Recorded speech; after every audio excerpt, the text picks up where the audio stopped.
Cindy, you want those down? I'm trying to get it. Okay. Okay, all right. I was trying to get some of the airflow. Yeah, I'm sure. All right, the way we're going to operate tonight, we're going to have 2 public hearings, and then we'll go into our regular quarterly meeting. So we'll do the roll call. Everyone is here that's on the commission tonight. Let's say our pledge of allegiance to the flag. To the flag of the United States of America and to the republic for which it stands, one nation, under God, indivisible, with liberty and justice for all. Thank you very much. Everyone has a copy of the agenda. We need a motion to approve the agenda. I make a motion to approve the agenda as printed here. Is there support? Support. Moved and seconded. All in favor, say aye. Aye. Motion carries. Mr. Chairman, I make a motion tonight that purpose tonight only, I move to temporarily suspend the provisions of the Planning Commission bylaws that provide for the chair to serve as the mediator for a public hearing and allow the township attorney to serve as the mediator for the public hearing at tonight's meeting. Is there support? Moved and seconded. We'll do a roll call. Snyder? Yes. Wells? Yes. Jefferson, yes. Alto? Rush? Yes. Chick? Yes. Ballman? Yep. Motion carries. Mr. Ron Reddick, our township attorney, he'll be taking over and running the public hearings now. Ron? All right, thank you all. My name's Ron Reddick. I'm an attorney with Micah Myers in Grand Rapids. I'm one of the township attorneys. For what it's worth to you, I served as the planning commission chair for about 17 years, so this is not new to me. Just some rules tonight for the public hearing. First, to point out, there are 2 distinct public hearings. The first one is on a proposed ordinance to extend the existing moratorium on wind energy systems through April 22nd.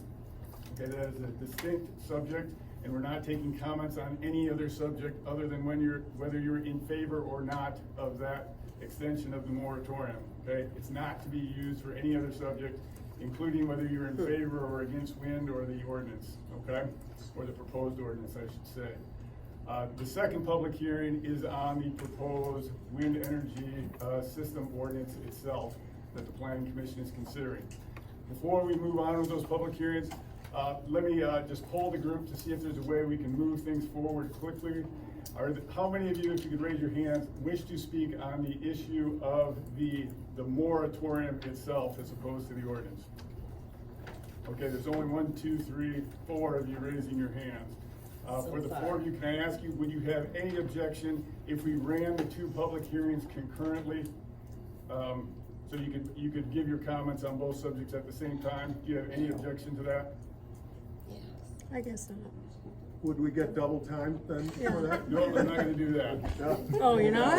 Oh, then That's no. fine. If you object, that's fine. Okay. We'll run them separately then. Okay. Okay.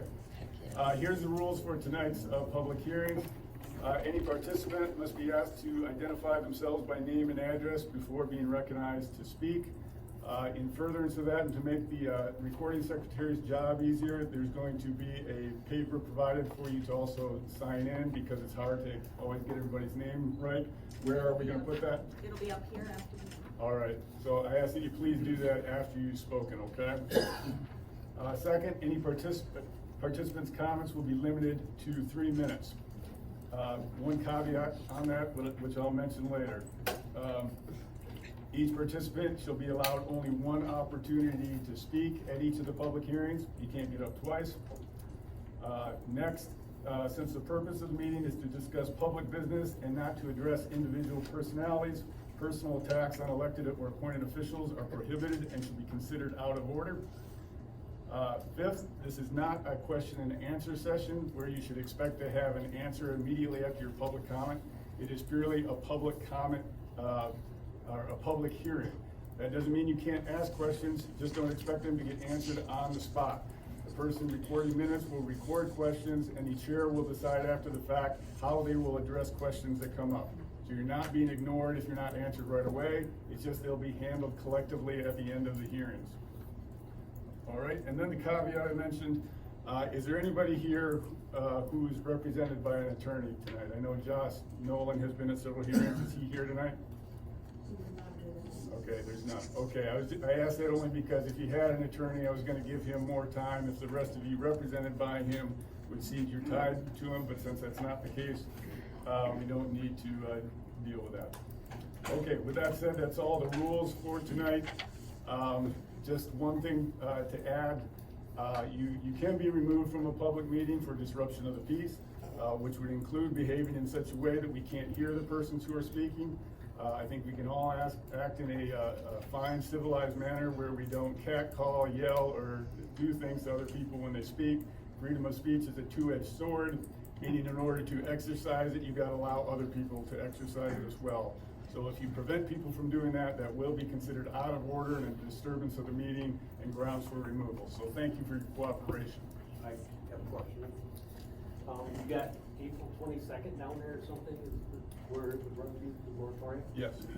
We, at our meeting, we moved, seconded, support, and it was unanimous that it would be for a year. It was put into the paper as 6 months, which I felt was an error.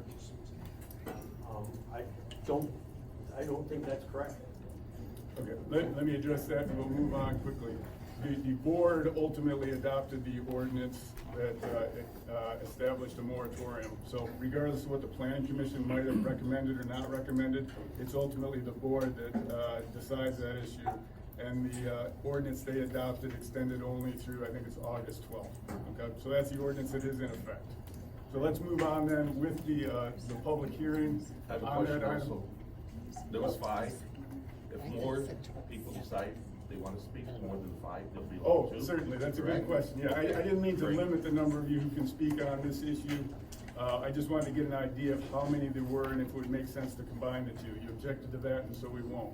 So anybody who's here can speak on this moratorium issue, but that is the first public hearing. We'll open it now, and that is the only subject we're accepting comments on right now, is whether to adopt the ordinance extending the moratorium or not.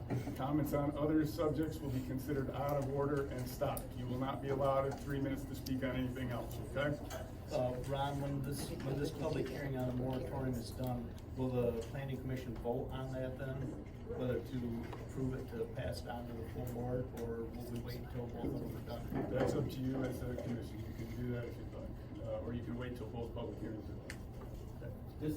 I got one more question. This is not the moratorium that Pat was supposed to present to the board and didn't happen. This is not the one, so this is just something they're handing down now? Is that my understanding correct? This is what this is what the board has asked for the planning commission to consider and hold a public hearing on. It's a moratorium that lasts through April 22nd of next year, which would extend the total length of the moratorium for 1 year. Okay, and there's legal reasons for doing that, which are the courts look at moratoriums lasting more than a year with special skepticism, meaning they're more likely to be found invalid if they go longer than that. That doesn't mean they will, but it's an outside window of where you should start. It shouldn't be any longer than a year to start with, okay? And that's why that duration was picked. All right? So again, the public hearing is open. What I'm going to do to create some order here is just run from the front row, my left to right, and see who has comments, rather than going sporadically, because it gets tough to keep track of people. So starting over here and moving through the front row. Follow my pen because you need to raise your hand. Go ahead. First one, okay. Albert Young Award with Apex Clean Energy. As it relates to the moratorium, I guess my position would be this is entirely a decision, obviously, of the board. But it seems to make sense given the fact that this is clearly a charged issue in the township and across the county. I know that wind energy projects can be built in a very responsible way. We have a history of doing that. And I'm going to speak to the proposed amendment to the ordinance. That is not something that I think anybody should support. I would strongly discourage the board from supporting it and to provide some You're out time. of order, you're gonna cut you off if you go that direction, okay? Okay, get it, then, yeah, thank you, sorry. So with that said, I think a moratorium makes sense to provide some time to continue to evaluate, the ordinance that ultimately becomes rule of law, in the township. All right, thank you. Following the pen again, first row, no, no, no. Yes, ma'am. Actually, let me come back to you because you're kind of got a separate Okay. first row. In the black and white stripes, ma'am. No. Not at this Yeah, moment. no, okay, blue shirt, standing by the door, outside the door. Okay, coming back, the first table row in the black shirts. No, no, no, ma'am, we're back to you now. Okay. All right. Sheila Crooks, Douglas Township. I'll just stay right here because I can't get up. Thank you to the planning commission members who previously and unanimously voted in favor of the moratorium on wind applications for 1 year at the April commission meeting. And I would have to go with Rick, who said it was passed for 1 year. At the following board meeting, Mr. Anderson declared that we did not need a moratorium because he expected an ordinance to be passed by the end of July. At the subsequent planning commission meeting, Mr. Jepson chose not to hold additional PC meetings, which made that impossible. Mr. Anderson also stated that he would reconsider if an ordinance was not in place by July. At this point, it is apparent that even if an ordinance is passed tonight with the requirement to send the ordinance to the county PC and board voting on it, notices, etc., we will not have an ordinance in place for several weeks. I'll skip the part that you probably don't want me to talk about.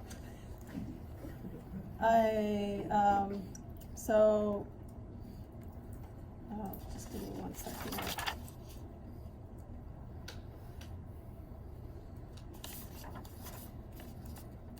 So I'll just skip to the end. Let's give Mr. Anderson a chance to be a man of his word and ask the board again to extend the moratorium until August of 2022 or a new ordinance is in place. That's what it was. It was for a year or until a new ordinance was in place.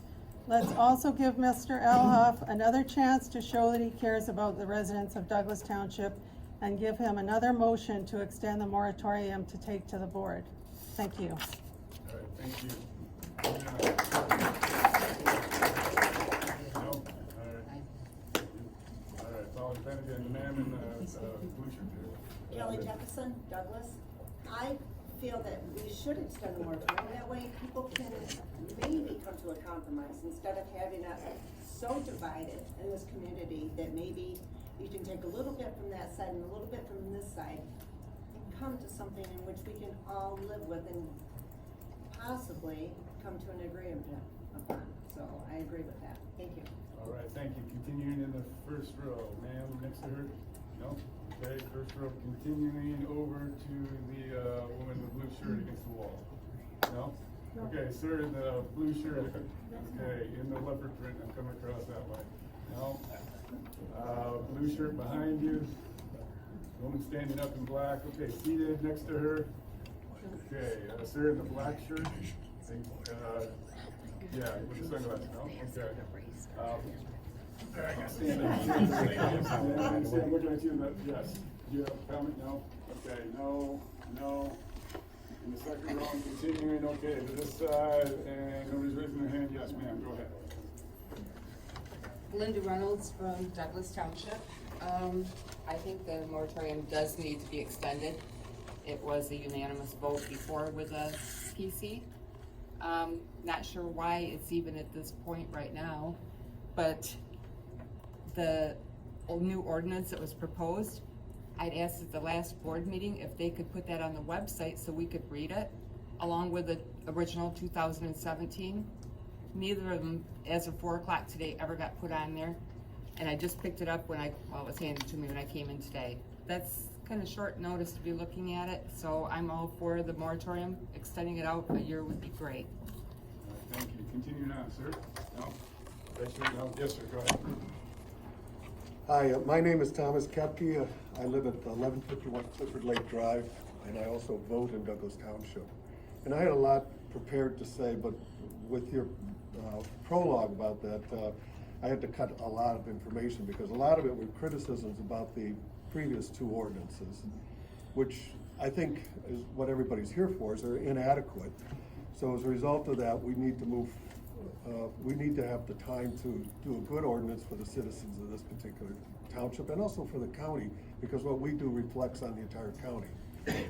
And I think we all realize that. I mean, this is an agricultural community, which, you know, the Michigan Tall Structures Act that I took a look at doesn't really give any, which is the basis for the last ordinance, which is 2020, which has no height limits whatsoever, and it was designed for putting tall structures around airports and things like that.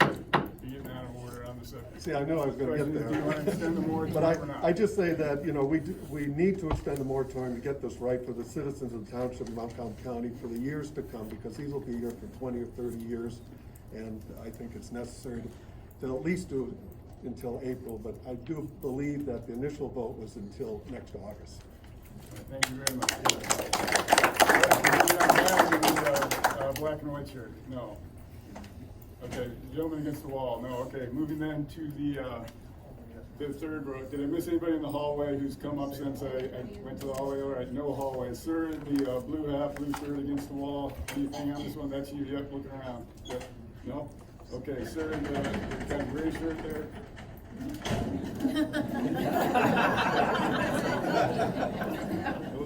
I'll take it double. You're in the collared shirt right there, gray. No, okay. The moving to, whoops, sorry. Third row, then white shirt at the end of the third row. Okay, moving on. No. Okay, yes, ma'am. Yes, I would just like to say that I highly support extending the moratorium because, quite frankly. Excuse me, ma'am, your name and address, please. Randy Bunting, Douglas Township.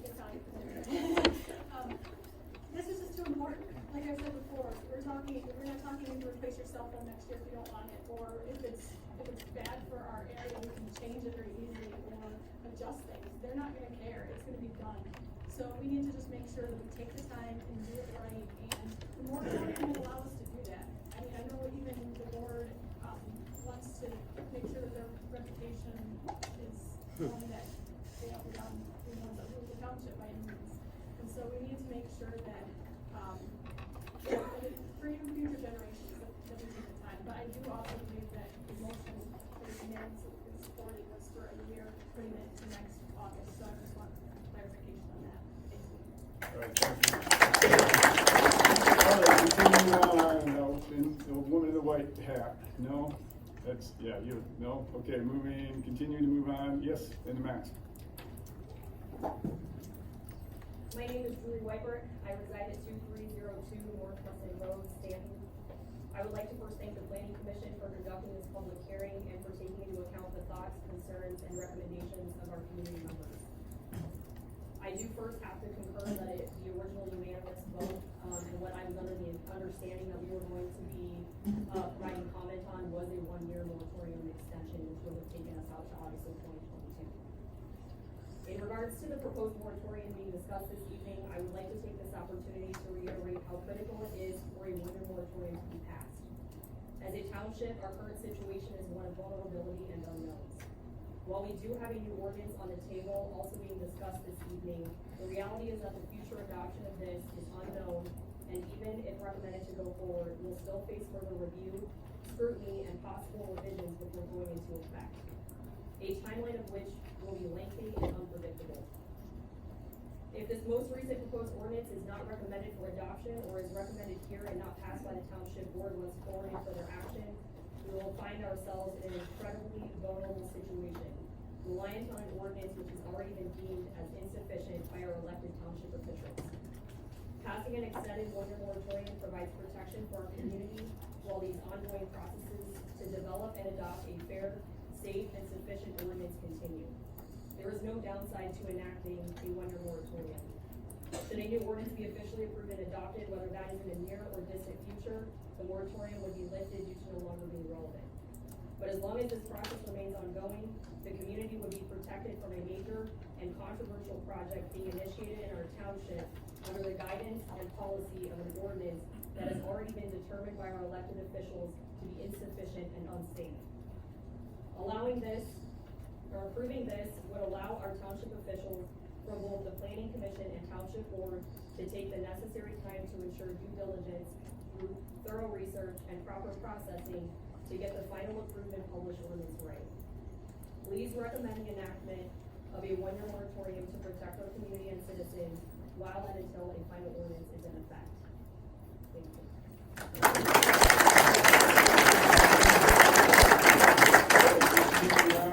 No, did I miss anybody in the standing up here? Okay, no, in the plaid shirt, then continuing through, let's see, we're at the third row now. The gentleman in the black shirt looking away from me is next.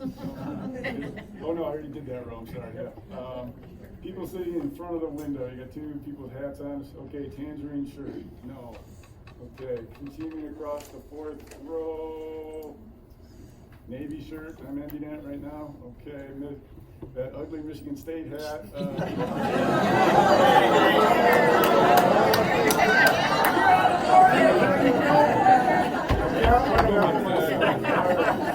All right, continuing on in the fourth row.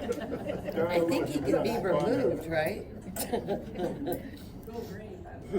My name is Melissa Bannon, and I'd like to ask the board to consider passing the moratorium that we thought was in place a couple meetings ago.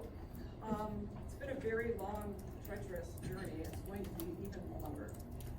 We need some protection. This county, this township, we need to have something in place so that when a good ordinance comes through and gets revoked or told no, that we have something on the board to protect us so that our 2017, which was already deemed unsafe, doesn't go through.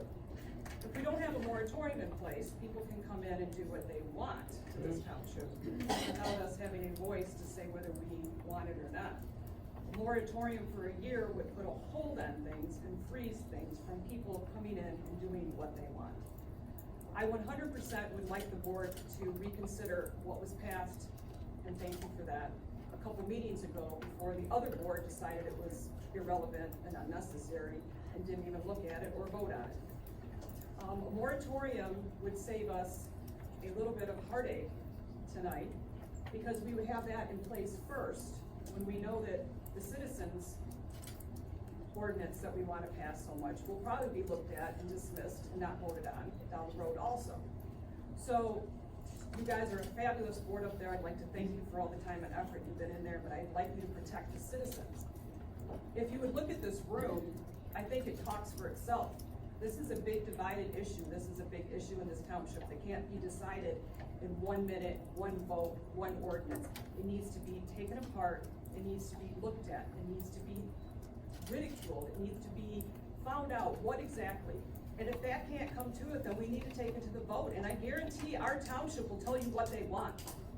So thank you for considering the moratorium. And right now, I 100% would like it from August to next August. Thank you.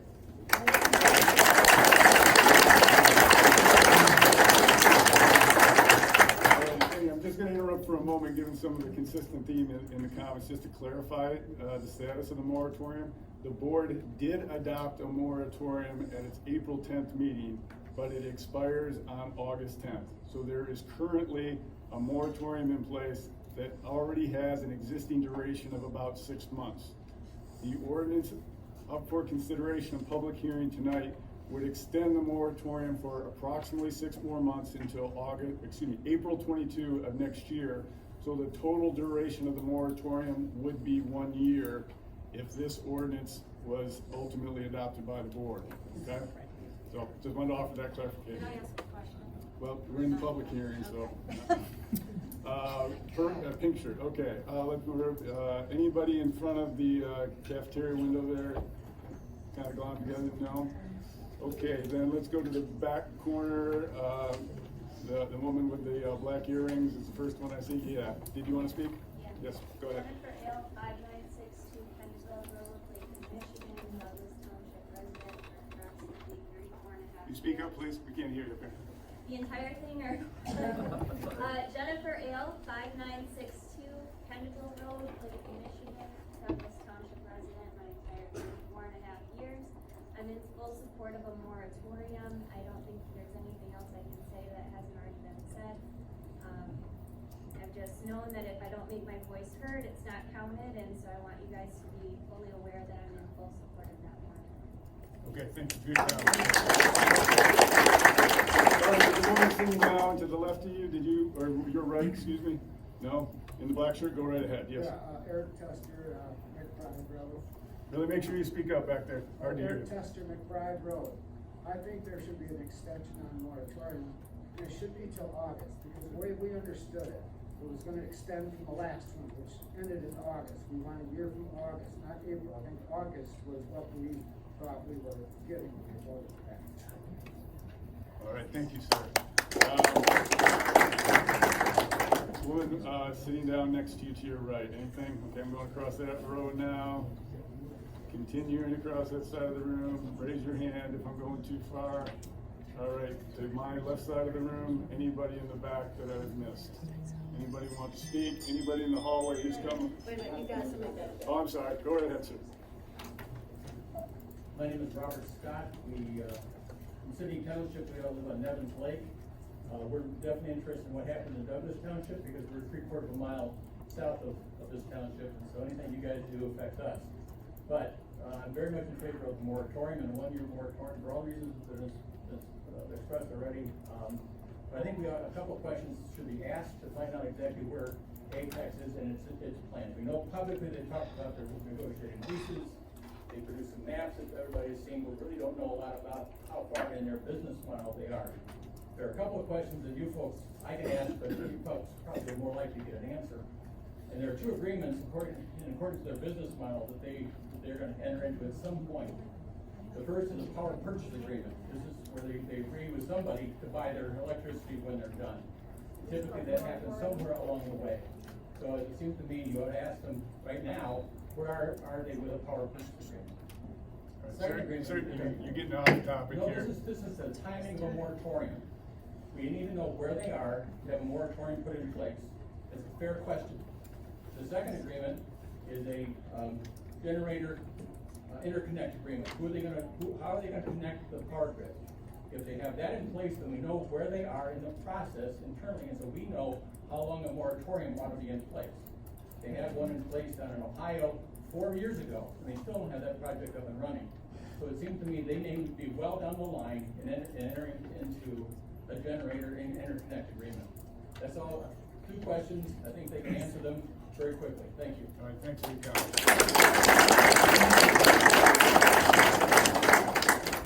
All right, we got 2 in the last row. Black shirt first. Cheryl Hauser, Maple Valley Township, true that I am fully in favor of an extended moratorium because what you guys do here is going to affect other townships that haven't come to a decision yet.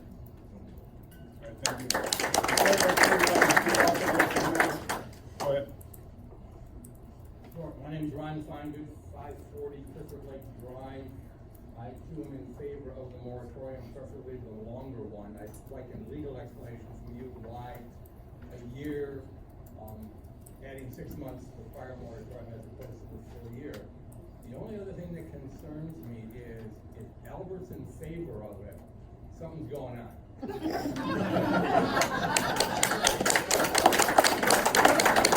All right, we'll pick everybody up on this side of the room. Is there anybody who's in here since I came through this area that, oh, I'm sorry.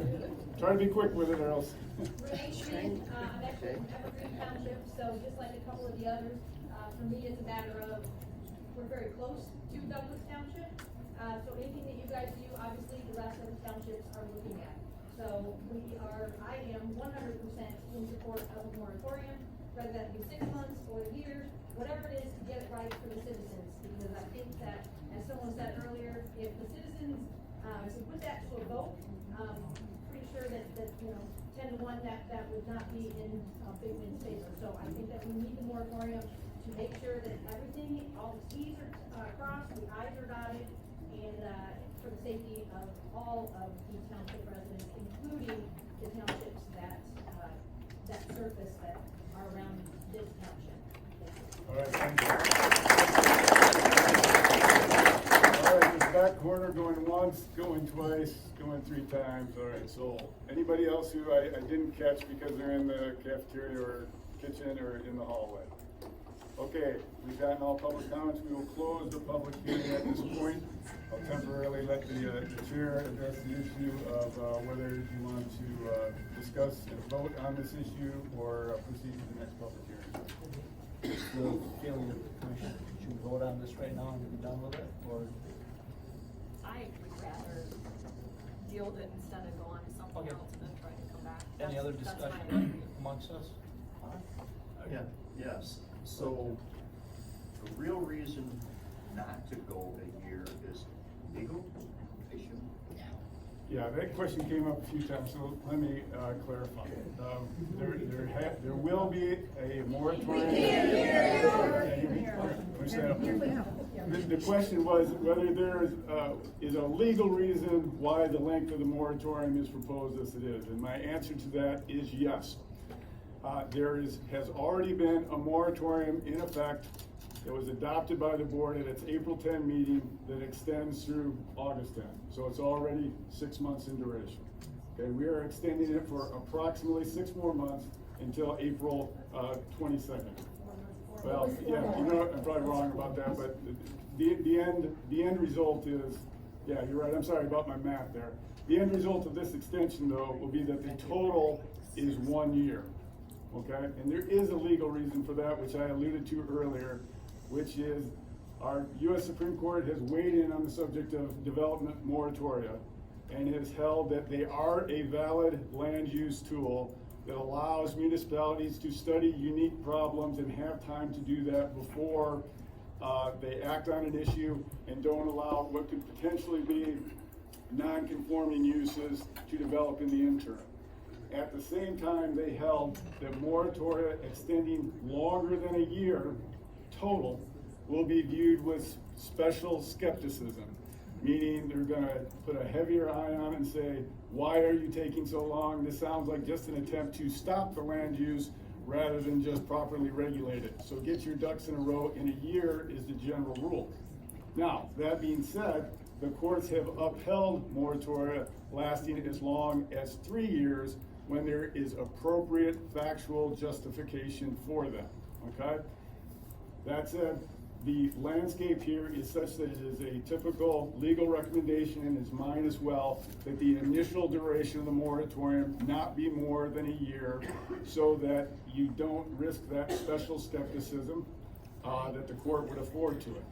At the same time, if it turns out that a year is not enough, there is no reason the Planning Commission and then the board cannot further extend the moratorium at that time, okay? So this is not the end of the issue if in fact it turns out that you can't get a moratorium in place within a year.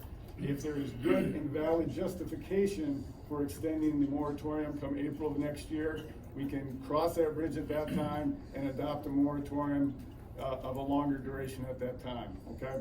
But our legal recommendation is to keep it at 1 year for now, which this extension would provide for. Great. You got anything, Rick? No, I guess not, because Hang on. I do. Are we discussing if we're gonna, you asked a question about handling this now or later? So did we come to the agreement to? We're going to vote on this, public hearing right now. Okay, so we're having the discussion, so I'm Right. putting the notes in the right spot. Yep. Okay. I would like to see it extended to August 31st, 2022. There's reason to go further, that's not skepticism. The public wasn't given the information on the ordinance.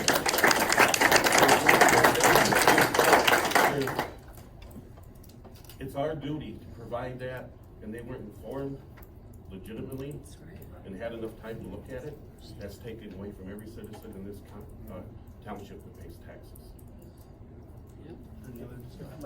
I'd like to add to that. It was brought up by several tonight. Yeah, I mean, I've been on this board for 19 years, and a lot of things that come across this board, and we meet every few months. I mean, this is a big subject. Look at all these people. I mean, yeah, I understand there's the legal part, but to just go a few more months to get to where everybody wants it, I mean, we even have Apex that agrees with us. I don't understand why we can't go the exact August like we originally talked about. Because we've been listening to a lot of comments, all these meetings, and we haven't even had time to even talk amongst our board about anything. It's an injustice to the citizens. I don't understand why we can't.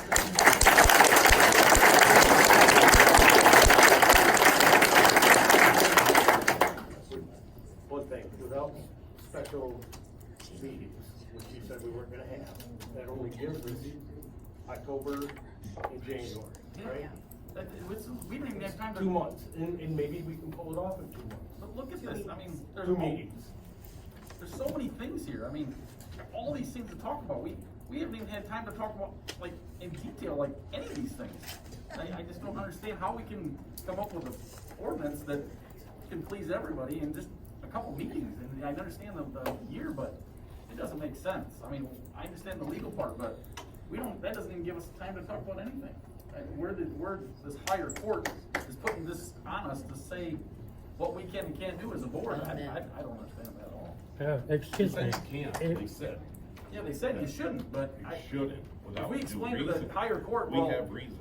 we only meet every few months, so there's your reason right there. I'm confused on that. Well, in my opinion, that would give us one meeting to meet and discuss it, and then the next meeting, we'd be discussing an extension of the moratorium. And then we'd extend it for 6 months, and then we'd meet to discuss the ordinance, and if we haven't done anything, we'd be meeting to discuss another moratorium. So if we just say, let's go with the moratorium for a year, we can actually have 3 meetings. 3 meetings that are about the ordinance. There's a lot of revisions. So, is there any other discussion? So we'll vote on the, One more thing I want to add to, when we voted on this at the last meeting, I'm a little confused where the representative, Pat, is new to the board. Why did this not get put up to the board properly and presented to them? I understand it's a new position for him, but why did this not get presented properly to the other board? I don't understand that at all. Where was the miscommunication on that? It was supposed to be presented to the other board that we wanted this till August, and it was not presented. Why is that? Why it was not voted on? It was not even brought up. It was not even brought up. I mean, that's misrepresentation of our board to them, and I'm confused why Pat didn't represent us. I would like Cindy to be able to be on the agenda to present it to the board.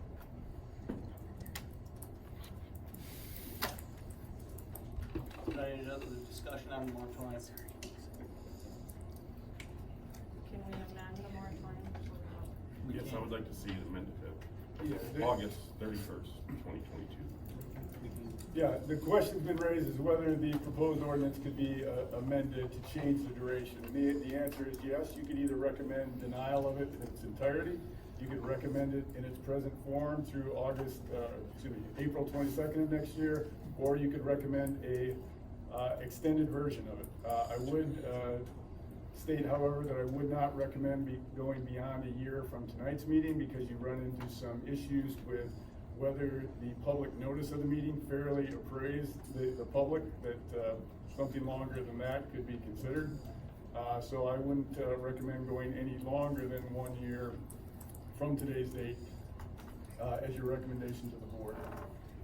If our meeting is on this date next year, if it's 1 day, one way, or Yeah, the other, I'm not. can we get one more meeting in there? I'm not splitting hairs about days, but generally 12 months from today. Yeah, A year from this meeting. Right. Which would be July 28th. If it's the same day. No, it'd be the last Wednesday. I can look it up. Of July. Last Wednesday of July. What is the pleasure of the board? You want to amend the moratorium? Yes, I asked to amend it. We need a motion. Kevin, you can make a motion to amend the. Yeah, make a motion to amend it. To extend it to a year from tonight. Is there support? I support it. Supported by Wells. Motion was made by Rush, supported by Wells. Is there any other discussion? Just one thing, if we get one in place, we can end it. Right. Any other discussion? One more thing, if we approve this, it needs to be presented. and it needs to be presented in detail.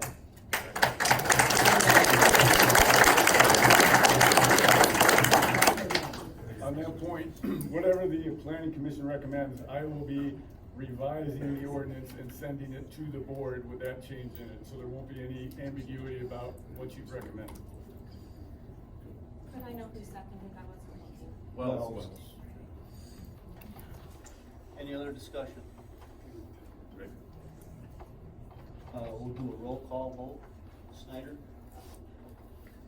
So it's gonna, I wanna make sure I'm understanding this, this is gonna go from today's date to a year from now, which is what day? July 28th. No, it's not. No, that's today, so it'll be. The last Wednesday of July. The last Wednesday of July. July 27th. 27. The 27th. So it wouldn't be a year. So After the meeting. Okay, wait a minute. So if we make it July 28th, it would be after our July meeting. Would you rather have that? That would work then. That was 1 day different. Ron? I'm gonna recommend something to you. The ordinance, doesn't become final at the planning commission level. It has to go to the board for adoption. So your 12 months, give or take, if that's what you're gonna go with, and the motion is on the floor, I would have that be till the day after the board meeting that would follow your meeting of this date. And so Next Wednesday, a year from now. Find out exactly what that is.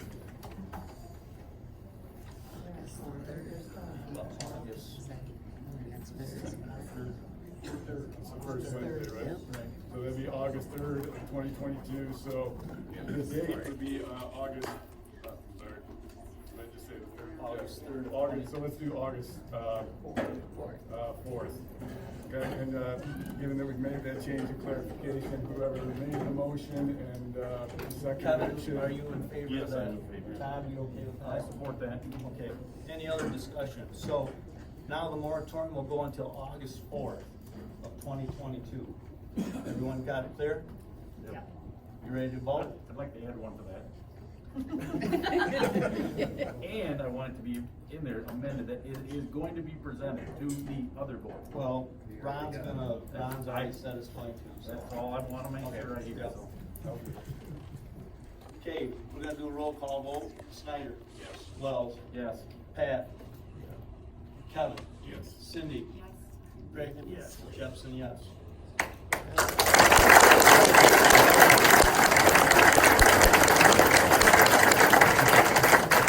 Okay, now we're gonna move on to the public hearing on the ordinance. Ron, you're gonna take over and do this public hearing too. All right, thank you, Mr. Chairperson. All right, same rules apply here. I'll do it the same way, going across the room from my left to right, front to back. And again, please keep your comments focused on the ordinance itself. All right, with that said, let's open the public hearing right now, starting over here in the pantry. Todd, Mr. Chair? Yo, We just have this raise your hand. Well, it's a little hard to. I know, that's what I'm saying, but like if they go around. Yeah, that's what I'm saying, go around, Luke, just hold their hand. Raise your hand up as I'm coming there.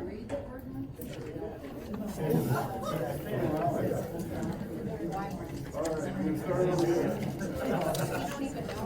Yeah, so you know, what's the third one?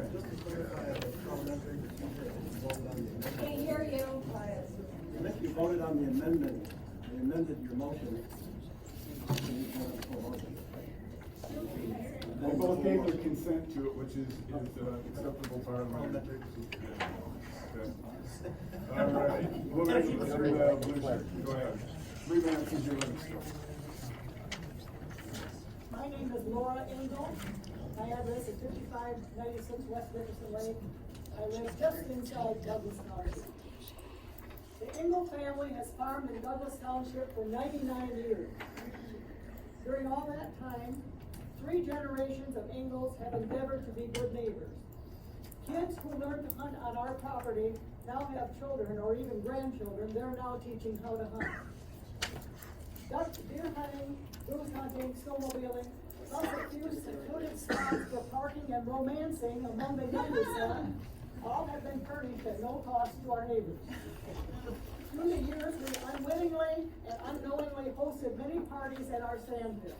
Larry knows this because the party participants over a period of time burned up all the pine stumps in one of his fences to keep themselves warm.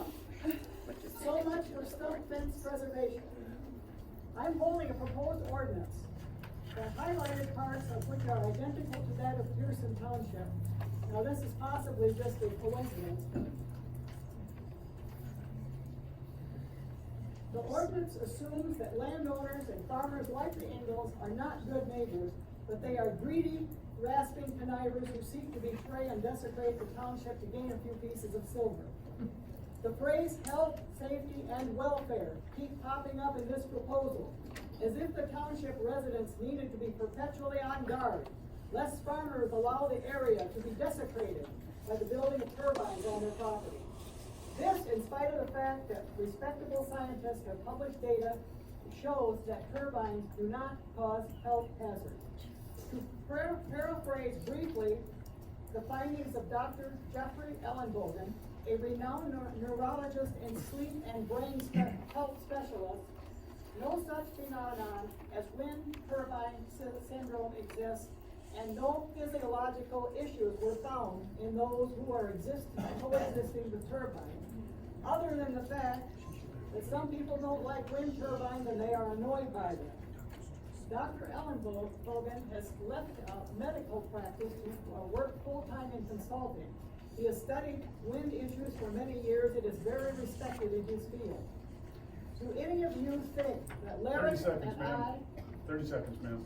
or any other farmers in this county would opt for a practice that would harm our neighbors? We live here too, you know. I respectfully request that your committee not recommend this flawed document to the board for its approval. It deprives the county of tax money that would help it to thrive. It fails to address the increased need for alternative energy sources, and it makes it impossible for farmers to make legal use of their own property. It is my understanding that Douglas Township already has a wind ordinance that is perfectly serviceable. It may need some tweaking to fully address wind issues. All right, time's up, ma'am. But wouldn't it be better to go that route than to open your committee up to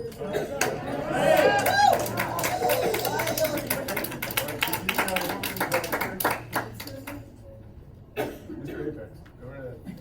Is it possible for me, I must speak now? Yes. Well, then I will start by saying that I also do believe in Christmas, so hopefully we can find some common ground over the next calendar year as we're trying to figure out what we're gonna do with the wind ordinance. I did hand out a packet to the board. There's a series of letters in there. This ordinance I just was able to get my hands on last week, the proposed ordinance. We did take a look at it. I apologize that this board just received the documents I passed out tonight, that you just received them tonight. But there's a lot in this thing. Fortunately, as Laura Engel has pointed out, the ordinance did look pretty familiar. About 93% of all the words in this proposed ordinance came from Pearson Township. We've heard in past meetings.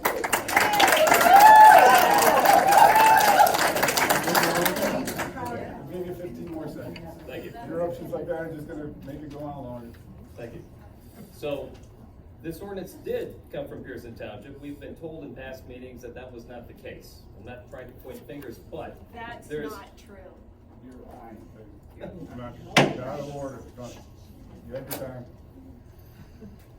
You know, so we've actually done the board a favor with whether you consider it a favor or not. But we've gone through and we've highlighted. We've taken the Pearson Township ordinance that was described by many of the people in this room who have gone from meeting to meeting, from township to township, with the explicit purpose of stopping a wind project from existing anywhere in the county. That's been the stated purpose. That has also been the stated purpose for why folks have pointed to the Pearson Township ordinance as a gold standard, quote unquote gold standard. I have very strong differences of opinion with that. But some of the areas where there are differences between the Pearson Township ordinance with what is proposed here are areas in which you can see where they're not highlighted, areas in which the proposed ordinance has actually gone above and beyond the Pearson Township ordinance to make it even more restrictive. So, it's quite clear where a number of folks in this room stand on wind energy. They don't want to see wind turbines coexist anywhere. That's the stated goal. I may just keep talking because I may just keep getting around in the laws. But That's the stated goal. The challenge with that is Douglas Township already has an existing wind ordinance. According to the zoning ordinance for the Township of Douglas, for Douglas Township, therefore wind is a permissible land use by the special use process in Douglas Township. You cannot therefore then say it cannot exist. That's the stated goal and the effort of what I believe this ordinance is intended to achieve. And it's certainly the stated goal from a lot of folks who you're gonna hear speak later tonight after I am done. I do believe that we can find common ground. Common ground does exist. These projects can be built responsibly. Wind energy does not destroy communities. The state of Michigan does need renewable energy as we're moving forward and shutting down our coal plants. So I do appreciate the township board, actually it's not quite yet, but I do appreciate the township's proposal to extend the moratorium so we can find a way to actually work together and find some common ground. Thank you.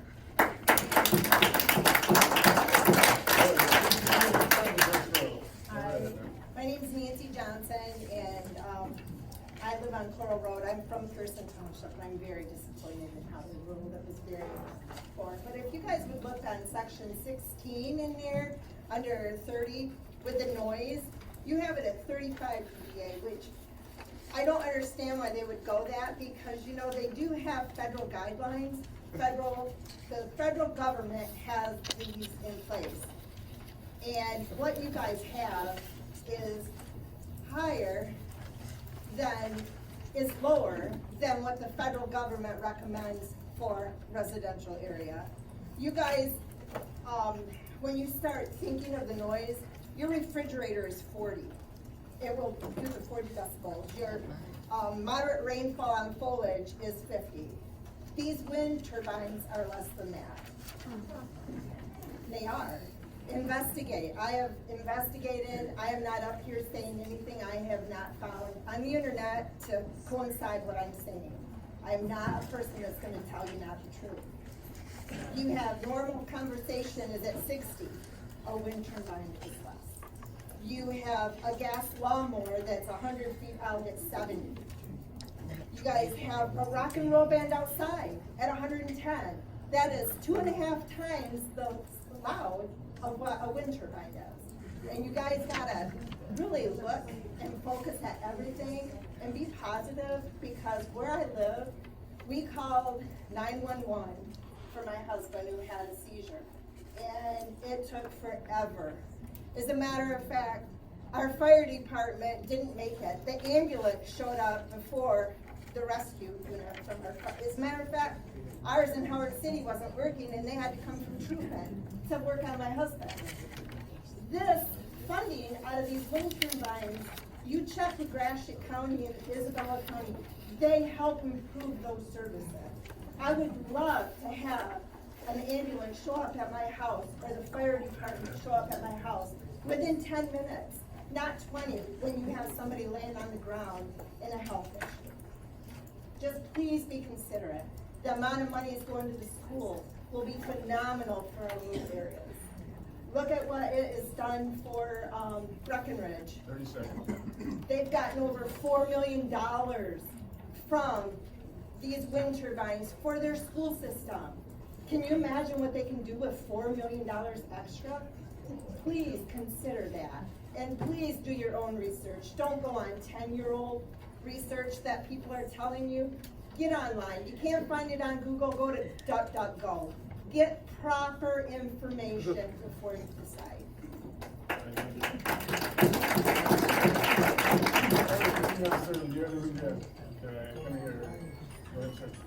Oh, sorry, ma'am, I didn't mean to skip you. Did you have? Vinny Treeweller. I live a few miles down the road. First of all, Albert was saying that a lot of the residents here don't want any wind turbines at all, but that's Please address the board, sir. That's not the case. We actually just want safe setbacks and safe regulations regarding turbines. In regards to the highlighted 93% of the document, the important part are the actual numbers, which she referenced to. The numbers are the part that are unhighlighted, and those are the part that matters. So the setbacks, the decibel level, those are the parts, if we could even look at the highlights, that are well, she said that was the part she disagreed with. The numbers are what matters. The actual wording is what's used throughout all the townships, the actual numbers is what we need to look at, and those are the parts that are most likely unhighlighted, as she referenced to the decibel level, one comment before. All right, thank you, sir.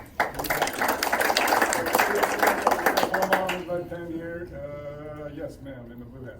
Okay, Sheila Crooks again, Douglas Township.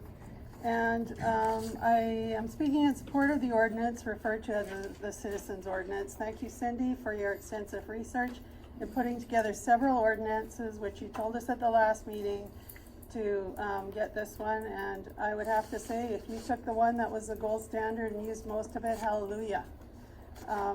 That didn't actually originate in Pearson. I believe it originated in Casnovia, something like that. I'm not positive, but so, you know, why reinvent the wheel? We want the best, so if that's the best.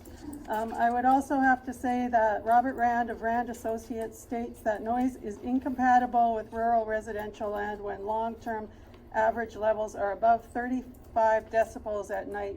Noise levels predicted by applicants' use models, which I have a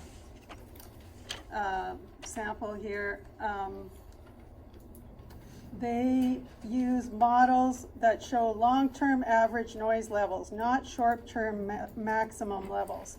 So this chart shows the difference between what someone said was going to be the noise level and what actually happened. So maybe Vicki Jo could hand those out for me. Thank you. Also, Robert Rand says, most noise sources have mufflers, wrapping, enclosures, but for turbines, the only reliable option is distance. Here's my question. When we allow turbines to be installed at close to 700 feet, what will we do when the applicant's noise modeling proves to be wrong and Apex has sold the project? This is what I've heard time and again from residents within wind farms. After the turbines go up, complaints are ignored. I've been asked by both Kelly and Pam Jepson to compromise. I would say we have certainly compromised.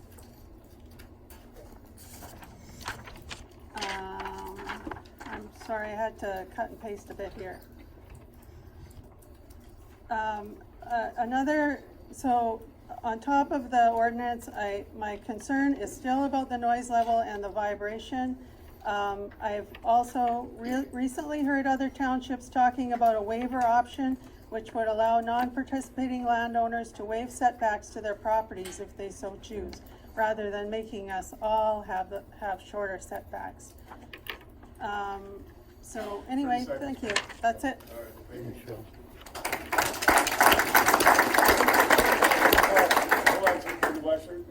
All right, you sir, go ahead. Yep, in the mask.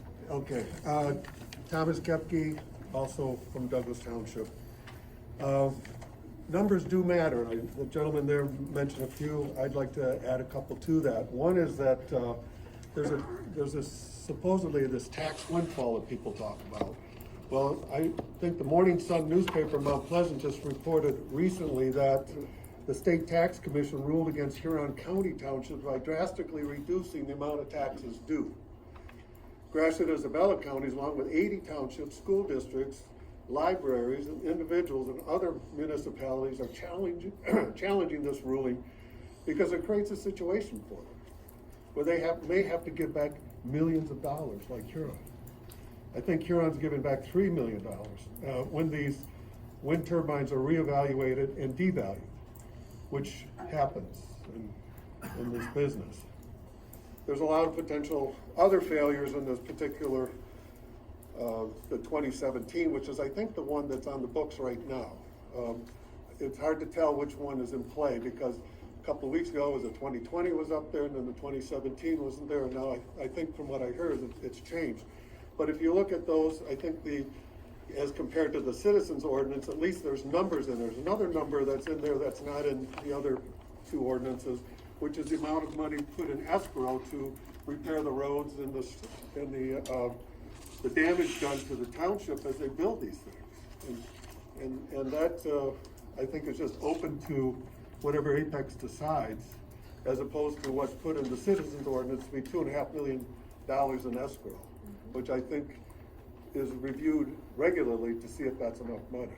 those are just a couple of things that is in the citizens ordinance that should be in whatever ordinance we have moving forward. Thank you. Thanks. Continuing, yes ma'am, go ahead. I'm Sharon Van Loon. I have a place in Douglas Township. I just want to second what Tom just said. I just read a press release from June 22, 2021, dealing with the litigation and the tax that we are expecting to collect back from the turbines.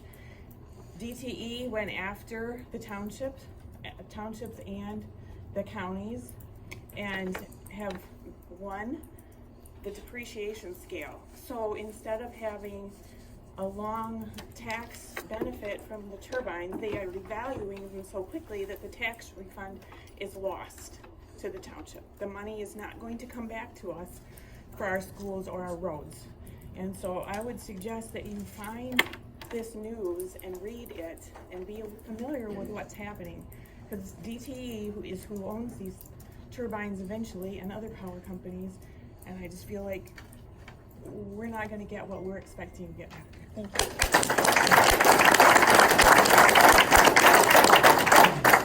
And then the black and white dress, did you have anything? Vicki Douglas, 13865 Borough Road. I would go crazy if there was a lawnmower running in my yard or close to it for 24 hours a day, 7 days a week. I mean, lawnmowers, I mowed my grass, hey, turn it on, turn it off. You can't turn the noise off the turbines. I've heard about funds improved Gratiot County Services. That's terrific. But how much of that money does Gratiot have to give back after this tax tribunal and the state changing the tax code?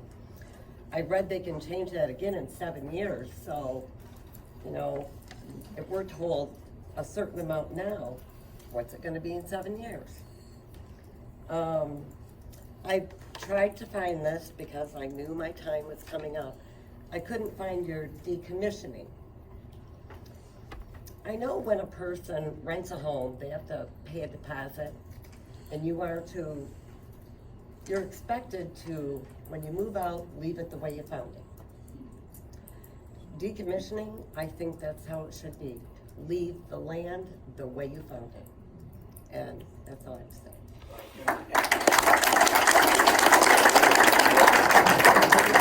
Now, starting with the woman holding the camera. Nope, okay, coming back that direction. No, yes, sir.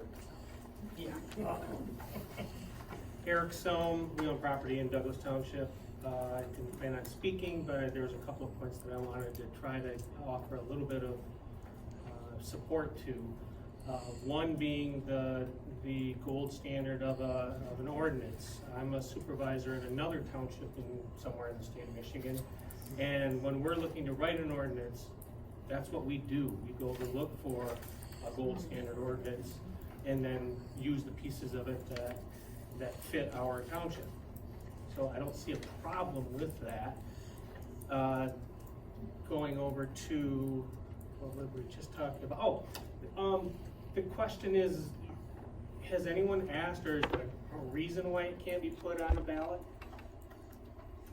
I mean, I understand that you need an ordinance, and the ordinance has to allow it in some respect, but I would think you could put it on a ballot because it should be, the oath I took was to run the township in the manner that the residents, the majority of the residents would want it to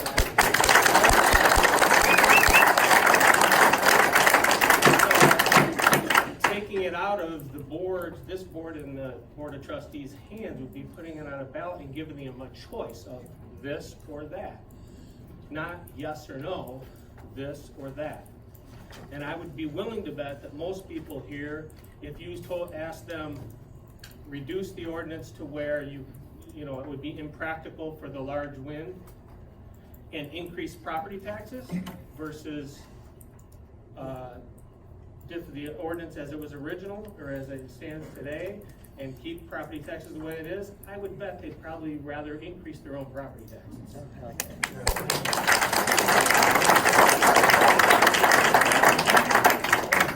I'm just gonna address that point for a minute because the township board has I want to address this point of putting it on the ballot because township board members has mentioned to me that that's come up several times.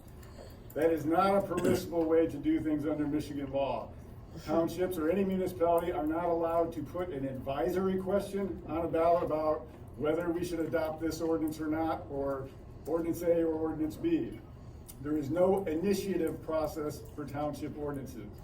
What there is a referendum process, meaning that once a zoning ordinance has been adopted, there is a procedure by which, if enough signatures are collected, township voters can then put that on the ballot to decide whether it should become effective or not.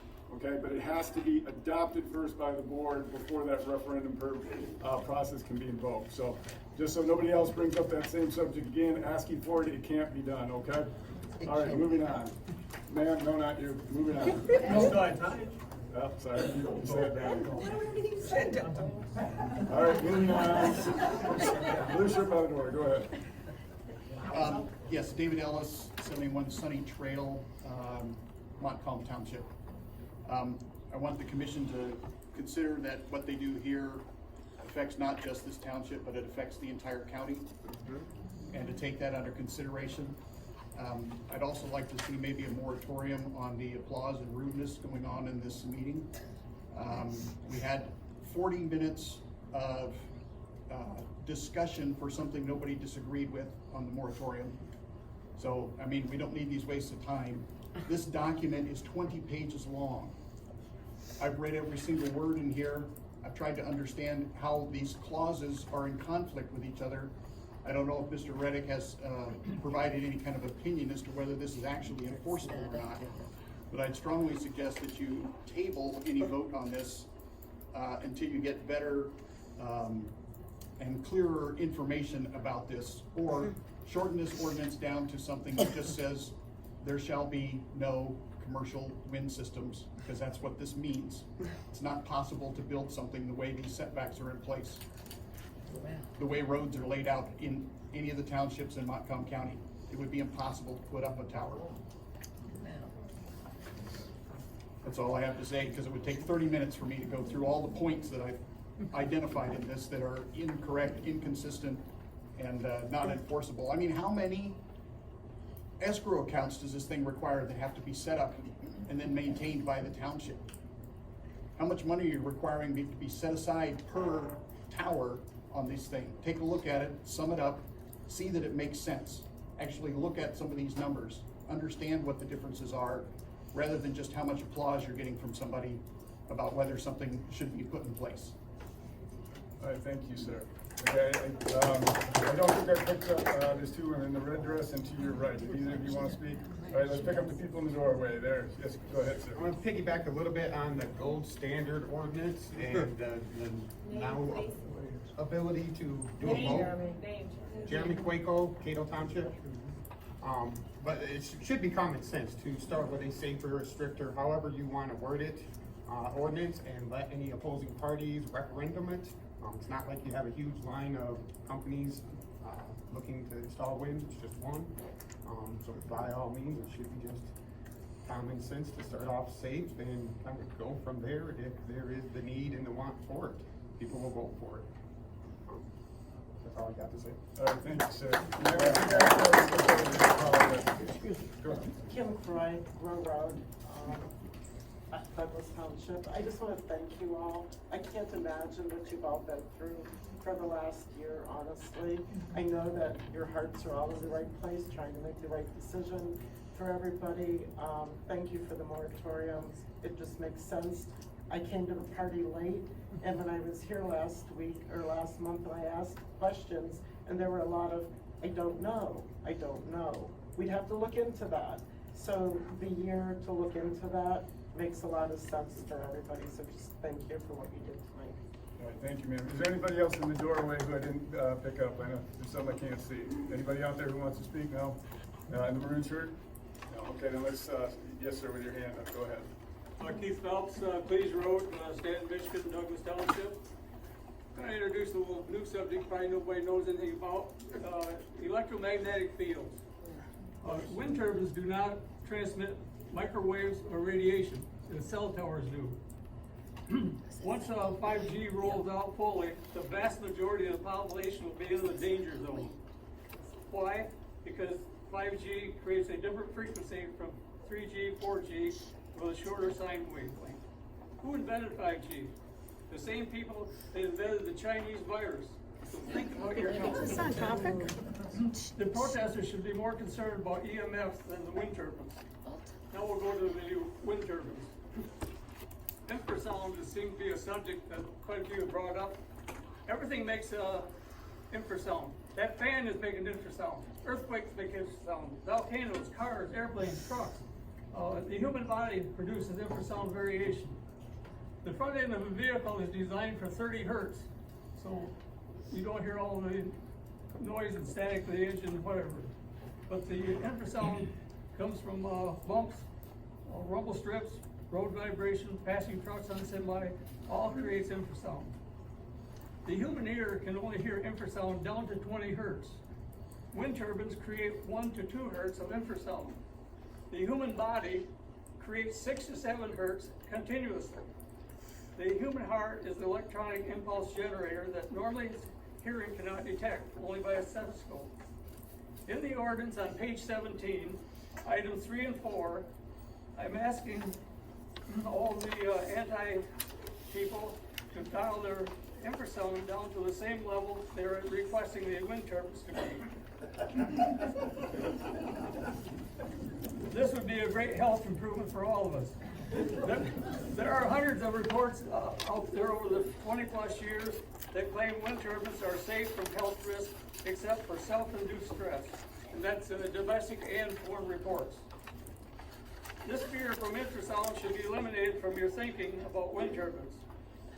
Your vehicle, when traveling, is your biggest generator of infrasound. So, quit riding in your vehicle. Fear of infrasound is self-induced stress factor that is proven harmful to someone's health. 30 seconds, sir.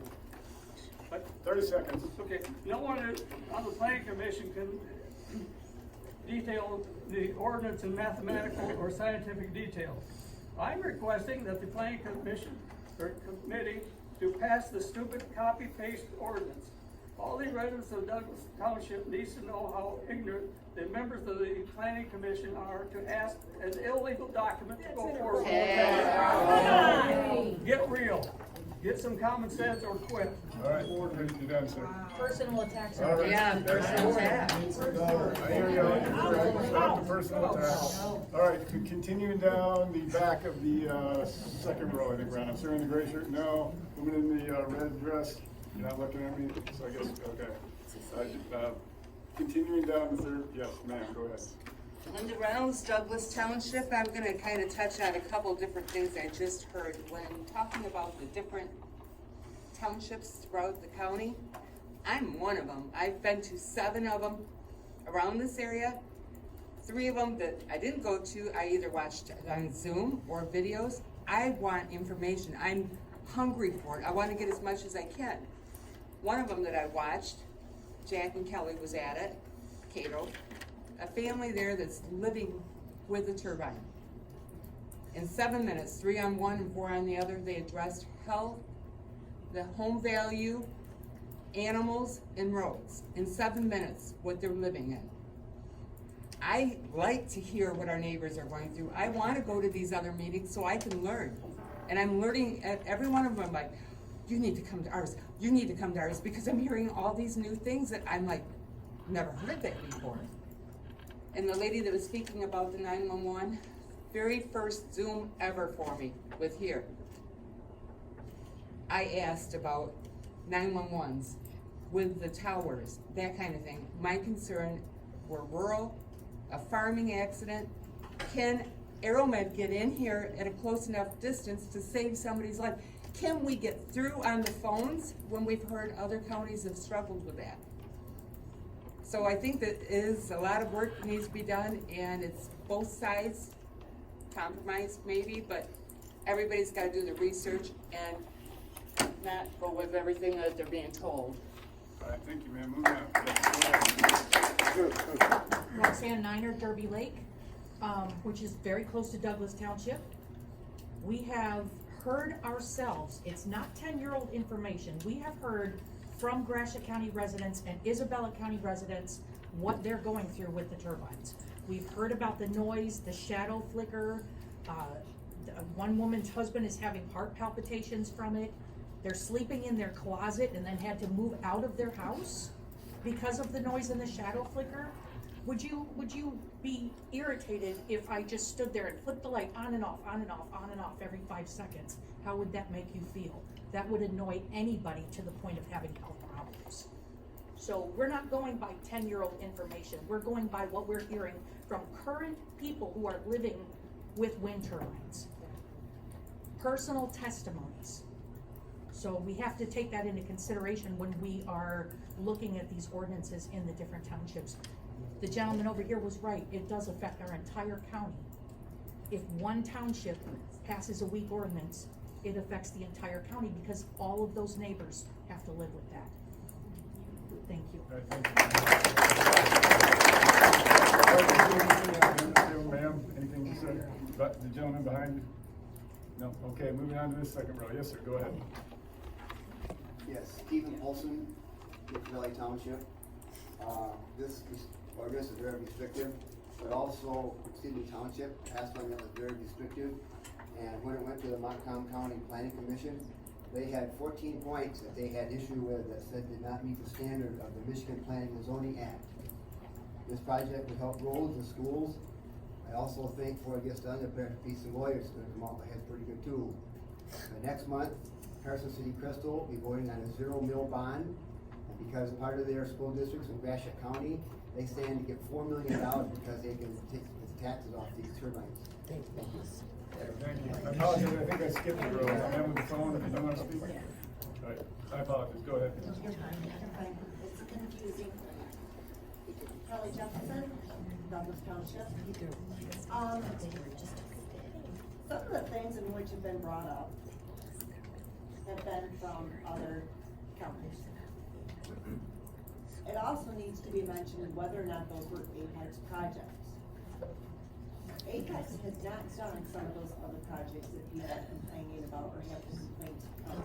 I am not demeaning the complaints, I'm not saying they're not real. I'm just saying those are not Apex projects, so we need to make sure that that part is set along with the complaints.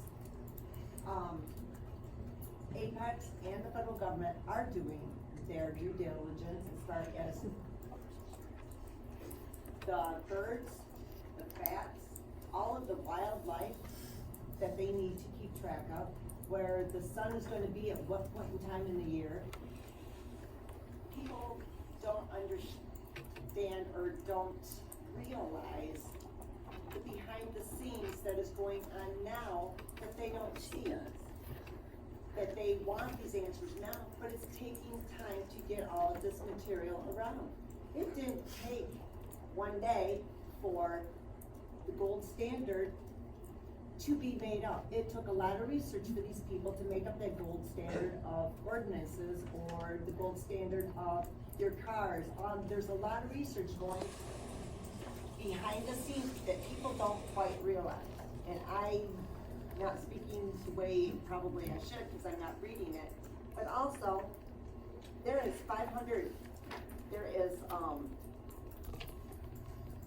many different companies that are going and using the wind energy, the solar energy, and the water energy.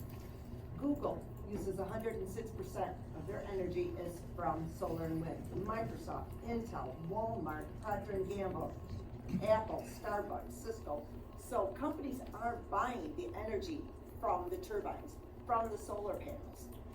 They're not buying just gas. They're not buying just coal or nuclear. Every piece of energy that is being produced in this country is being used in this country every day. Why? Because we all want things. We all demand to have the newer phones, the newer clothes, the newer cars. We all want the updated things that are gonna take the energy to do it. But there is a list online of 70 companies that are using and toting their green renewable energy sources. So if anybody has any questions about who or who is not using it, you can go into the United States Environmental Protection Agency and you'll have your list right there. Thank you. All right, thank you. Moving on. Lisa Black, Linfield Township. I respect the feelings and emotions people have when it comes to their land. Everybody wants to protect it. You know, you worked hard to have it, but there's nobody on this room who's worked any harder than anybody else. I don't understand the need to want to stop a landowner or a farmer from doing what he or she feels they need to do. The audacity to tell a landowner that works 7 days a week, keeping their land going, some for many generations, and that a farmer is a terrible person for wanting a wind turbine. Most people don't have the courage to be a farmer, to work 7 days a week, take care of animals, miss events, their families miss events. And without farmers, nobody eats unless everybody in this room is gonna grow their own food. The dedication it takes from growing their crops and taking care of their animals. Why shouldn't they be able to do what they want with their land? Be a good steward of the land. And if these are put up in the correct way, with the correct setbacks, the correct, all of these numbers and facts they get put out, why can't they be put up in? Why can't that person choose what to do with their land? This is a land use right, if nothing more. Some people have said, you're not a successful farmer if you need the money from this. Who measures their success? If I live in a big house up on a hill, if I have a big boat to drive around the lake, which I don't have time to drive around on the lake anyways. Success is the crops that were planted for months before. You never know if there's gonna be wind or rain or if they're gonna grow or not until they get harvested. While others are out enjoying their free time, doing what they want on weekends, going to the lake, hanging out with friends, having cookouts. People are working all the time, making sure that their animals and their land is taken care of, a lot of times for themselves. This is pride and accomplishment. Many people who have signed the lease are doing it for the good of the whole community and for the health of the planet. Is that great? Thank you.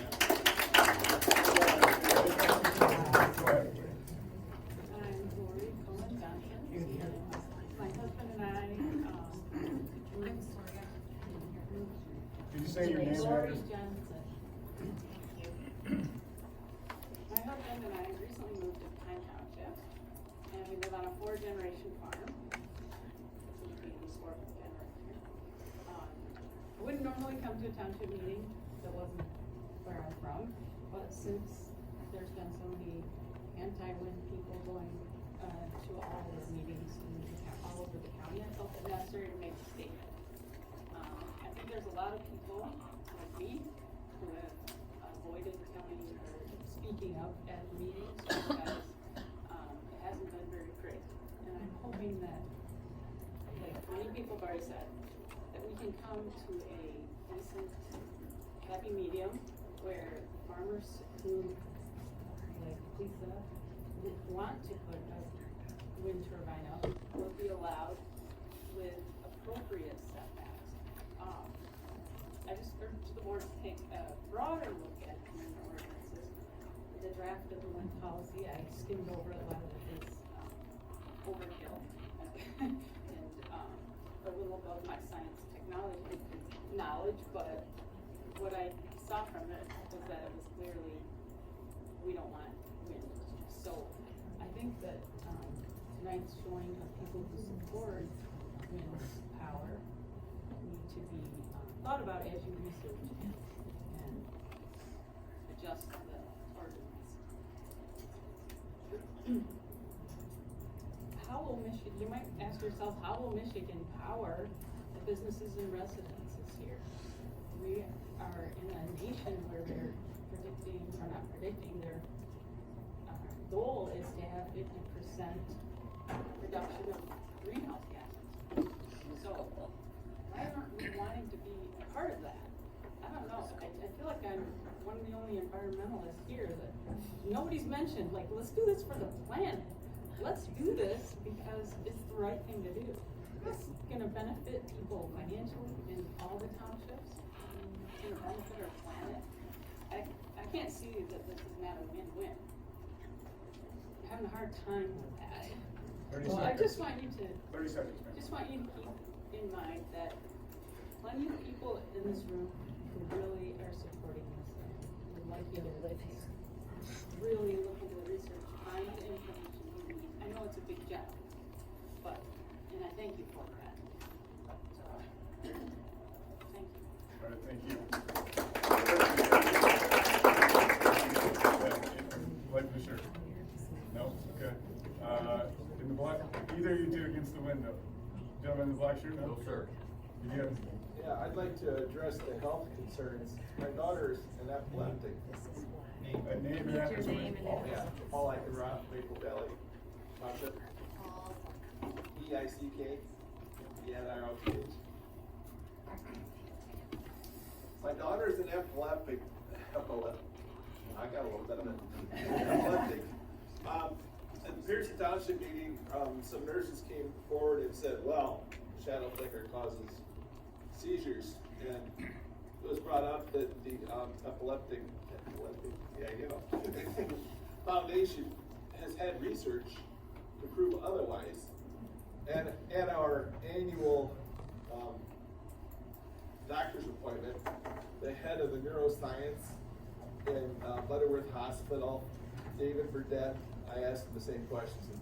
No, that's not an issue. This will not cause seizures. And also, I do look forward to the added tax revenue to help. I'm the president of Helping Hands of Howard City, and we need all the help we can for all the hurting people out there that are in need. All right, thank you, sir.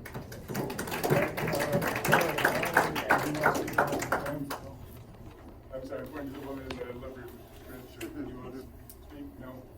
Okay, I'm gonna go back to where I accidentally skipped ahead of myself. Ma'am, yes, did you want to speak? Okay, going on then. All right, go ahead, ma'am. Cindy Rogers from Maple Valley. I got some questions on a couple of the points that are on here. The first one is page 15, point 23. It says that the operation, they must have training for the fire departments for whatever. I have no clue what they want training for, because that's already covered in taxes on the training for, and annually for that. They're already covered the taxes on the training for the fire department, so I'm not sure what training they need for that, or what it alludes to. In case the turbines catch fire? Well, it's also amended in here too about fire suppressions. That's also in here, which does it, if you're gonna have training for the fire departments, why would they have fire suppressions on the turbines also? That's one. The next one is on page 16, on the 26.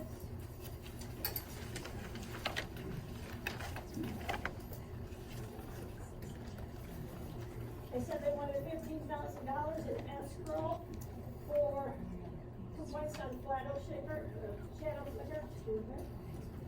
stray voltage and noise. And the money's going to be going into an account. And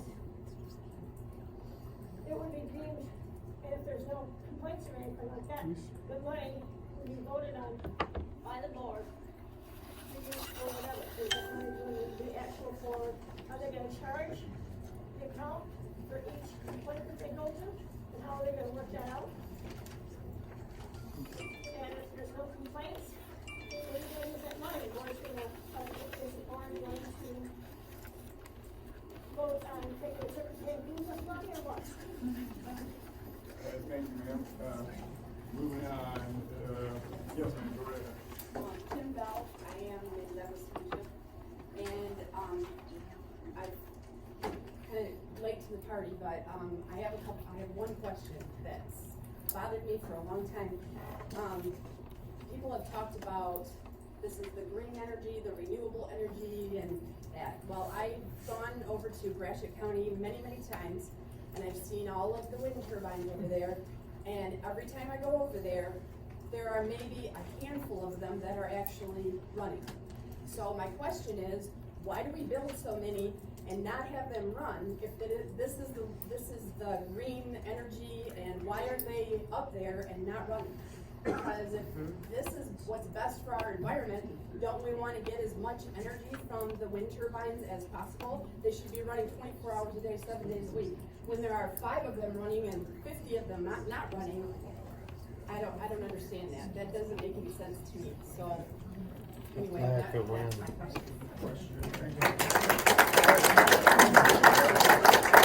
Who needs the law? Man in black t-shirt, anything? Okay, now start moving along. It's the third row back. But hold on, anybody against the wall in the third row? No, okay, with the face mask on, go ahead. My name is Julie Wiper, again, Douglas Township. Again, my thanks goes to the Planning Commission for listening to and considering our comments on these important issues. I am grateful to the Planning Commission for considering the citizens ordinance, as I believe this document is far more adequate than any other ordinance proposed thus far.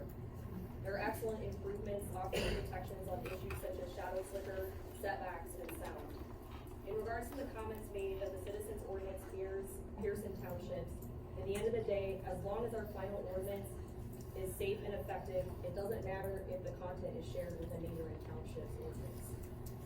That being said, after having reviewed this ordinance in detail, I believe there are some areas that require further examination prior to recommending its approval. Examples of some further considerations are verbiage and details of the wet height, maximum tip height, the inclusion of litigation funding requirements on behalf of the applicants, road damage, specifically to include identification of Douglas Township roads so as to eliminate any confusion with Montcalm County roads. In addition to these above specified areas, I believe the document needs to be reviewed in full for proper and correct legal verbiage. As I stated at the beginning of these remarks, this ordinance is a marked improvement from prior products. However, the devil is in the details, and because of the scope and significance of this ordinance, I ask that the Planning Commission take the time to conduct a thorough, detailed, and comprehensive examination of this ordinance prior to recommending approval. Thank you for passing the one-year moratorium to offer further consideration of all aspects of this ordinance in a methodical and deliberate manner.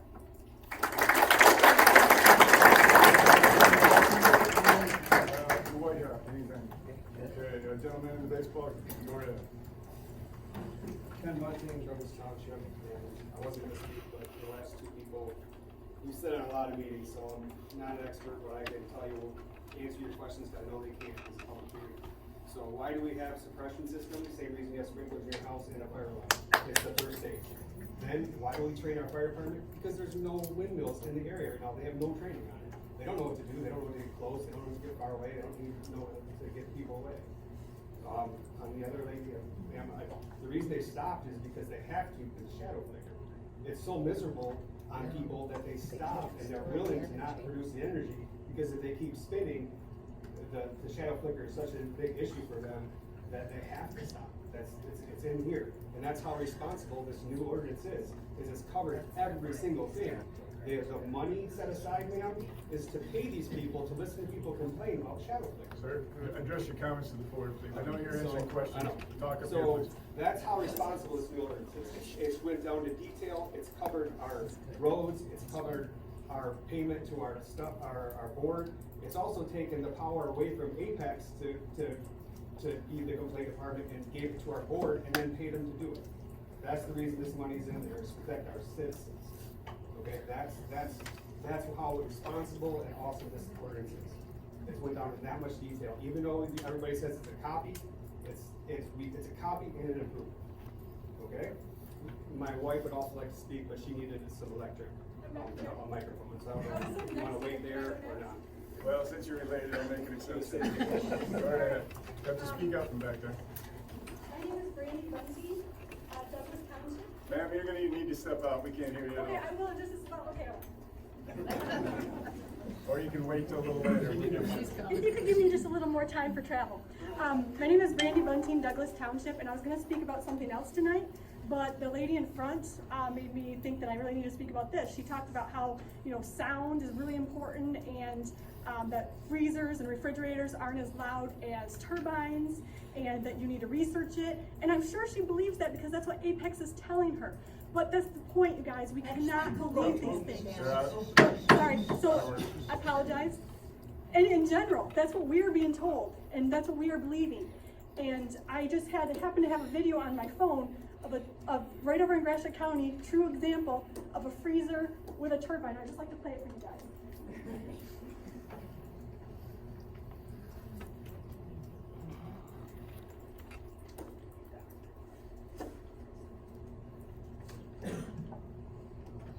This is a freezer.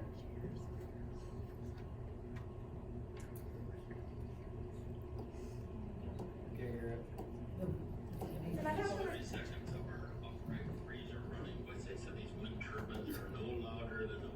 freezer, refrigerator.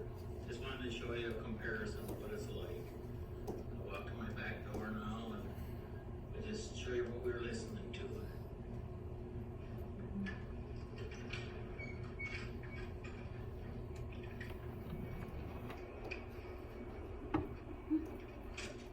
Can you hear that?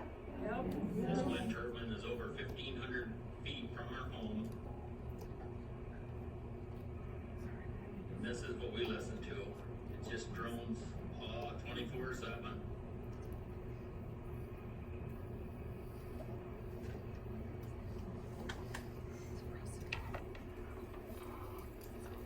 They say these are no larger than a freezer, so here's a good comparison.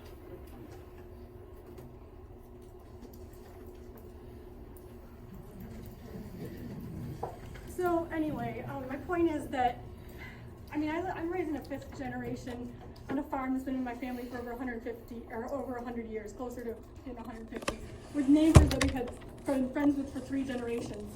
And I'm just asking you to please protect our health, safety, and welfare. And I'm not saying that out of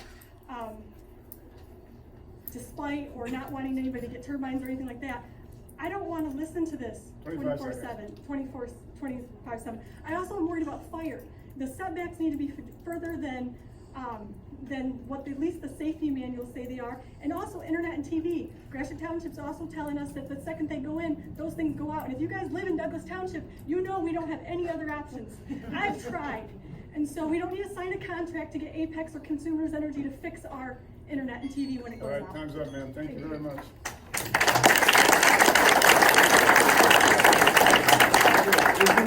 The woman in the tangerine shirt at the end of the 3rd row on the right. Anything to say? Yes, you. Oh, me? Yes. Yeah, I would like to say something. Janet Cross, Douglas Township. I think as far as health reasons go, it's gonna be different for everybody. Just like vaccines, some people get sick with the dog, some don't. The epilepsy thing, I have a daughter-in-law that can't watch fireworks. She can't go to concerts with flashing lights, even driving down a busy expressway at night with the flashing lights. She can't do it. With some people, it will affect, and other people it won't. I just think it's health-wise, it's gonna be different for everybody. Good, thank you. I'm not sure if I got you, sorry, you woman with red hair, glasses, did you want to speak? No, sorry. In front of the woman who just spoke. You're looking backwards. Yes, okay, all right, there. In the red hat, black t-shirt, white t-shirt. Okay, anybody standing in front of the kitchen area there who wants to speak? No, okay, then we'll make our way back. In the blue shirt standing up, anything? No? Okay, then let's see, who's next? There's a gentleman at the end of the table. No? In the pink shirt, man. Okay, moving on. Yes, go ahead. Surprise, surprise. My name's Melissa Bannon, Douglas Township. I hear about 5, 6 generation farmers. I've lived in my home for a long time. I don't want my wildlife ruined. I don't want noise. I don't want flicker. I don't want something that's not green. I'm all for green energy. Ask my family, I'm the first one that'll, recycle something or think we need to do it better. But this is not the answer. Okay, decommissioning. You're talking about the farm, your agriculture, you can do what you want with it. What happens when they come in 15 years from now and they don't decommission that huge base they have to put in with all the re-rot and the cement? They don't take that out. So in 50 years, when they take all our corn and our wheat and our beans and our everything else away, and we can't feed America, what are we gonna blame it on? Your own negligence because you didn't think about that? You don't know in 15 years what these turbines are going to leave behind. You don't know what companies to trust and what companies not to trust. If you've gone to other people and actually lived with people that have them in their backyard, it's not a picnic. You can turn a train off, you can turn a boat off, you can turn a car off, you can turn a speedboat off. You can't turn these things off. When you put them in there, they're for life. You think that it's just an easy solution. I'm gonna put them in my ground, I'm gonna collect some money and I'm gonna be fine. No, your neighbors are not gonna like you because you infringed on their property. You didn't think about them. You didn't go to your neighbor and say, do you mind if I put this 750-foot monstrous thing that's gonna ruin your life in our backyard? No, you thought about yourself. I don't care how much money I would get from them. I still wouldn't sell out my citizens, my townships, my friends, or my family. Because yes, their health can be deterred, their health can be upset, and their lifestyle's gonna change. And for a thing that's not even gonna give us any money. There's plenty of things in Michigan that make money. Why don't you give us all our own 60-foot turbine, our own solar panels, and our own grant to make our own freaking ass electricity? Why give it to somebody that's gonna make money off of only that project? They don't care about us when they leave. They don't care that our cows are aborting. They don't care that our kids can't see because they can't drive to our house at night because of all the red flickering. They don't care that Aeromed can't come and land. They don't care that we can't call 911 when our in-laws are having a heart attack. All they care about is that somebody told them it was the right answer. 30 seconds. Wait 10 years. It might get better, people. Don't be so naive.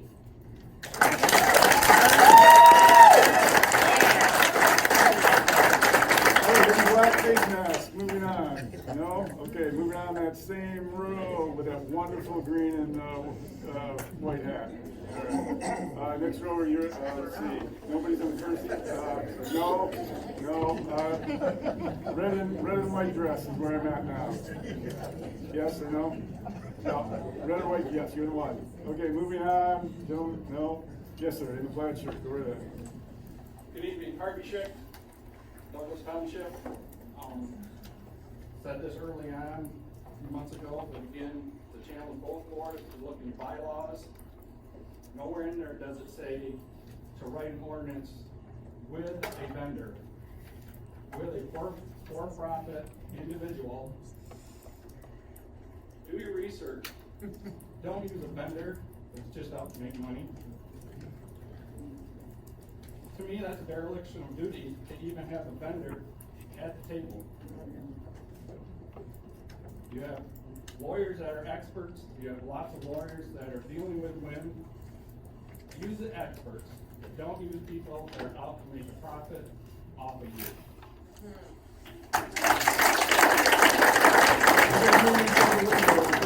Two people with baseball caps, no, okay. Back of the window in the tie-dye shirt?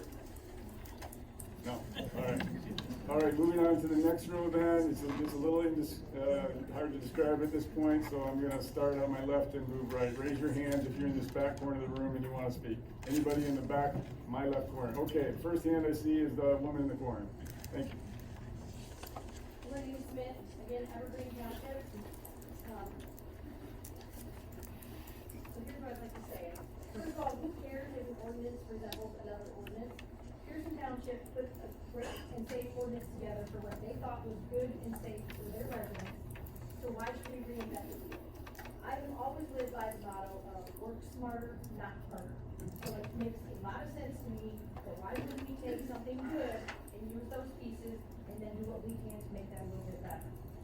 When people say that this is going to take time, that we need to get it right, that Apex is doing their due diligence, my response to that is that they should do their due diligence, they should do all of the research, come back in a few years when they have the numbers, they have things that they can recycle. cycle and then come and propose to us. Right now, they're trying to propose to us when they don't have all the answers. That makes no sense to me. So I just wanted to put that out there.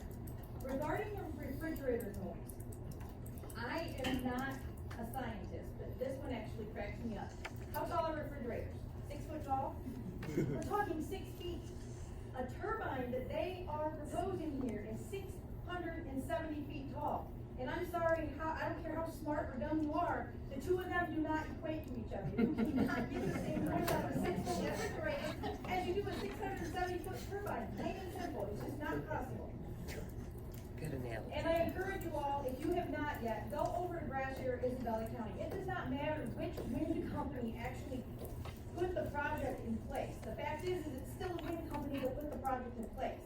So they're windmills. That's what they're proposing here is industrial windmills, industrial turbines.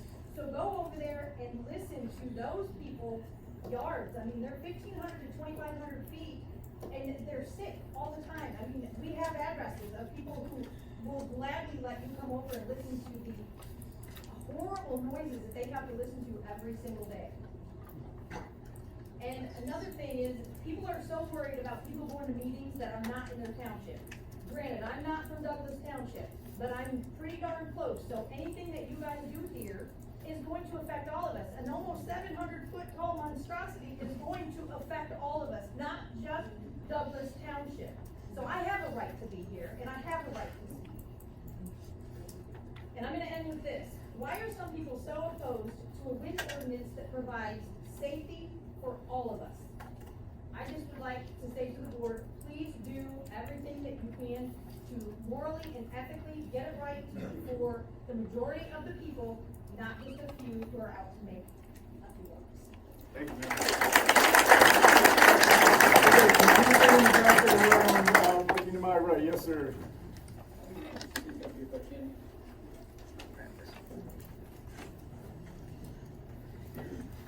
Okay, my name is Robert Scott, Evans Glade City Township.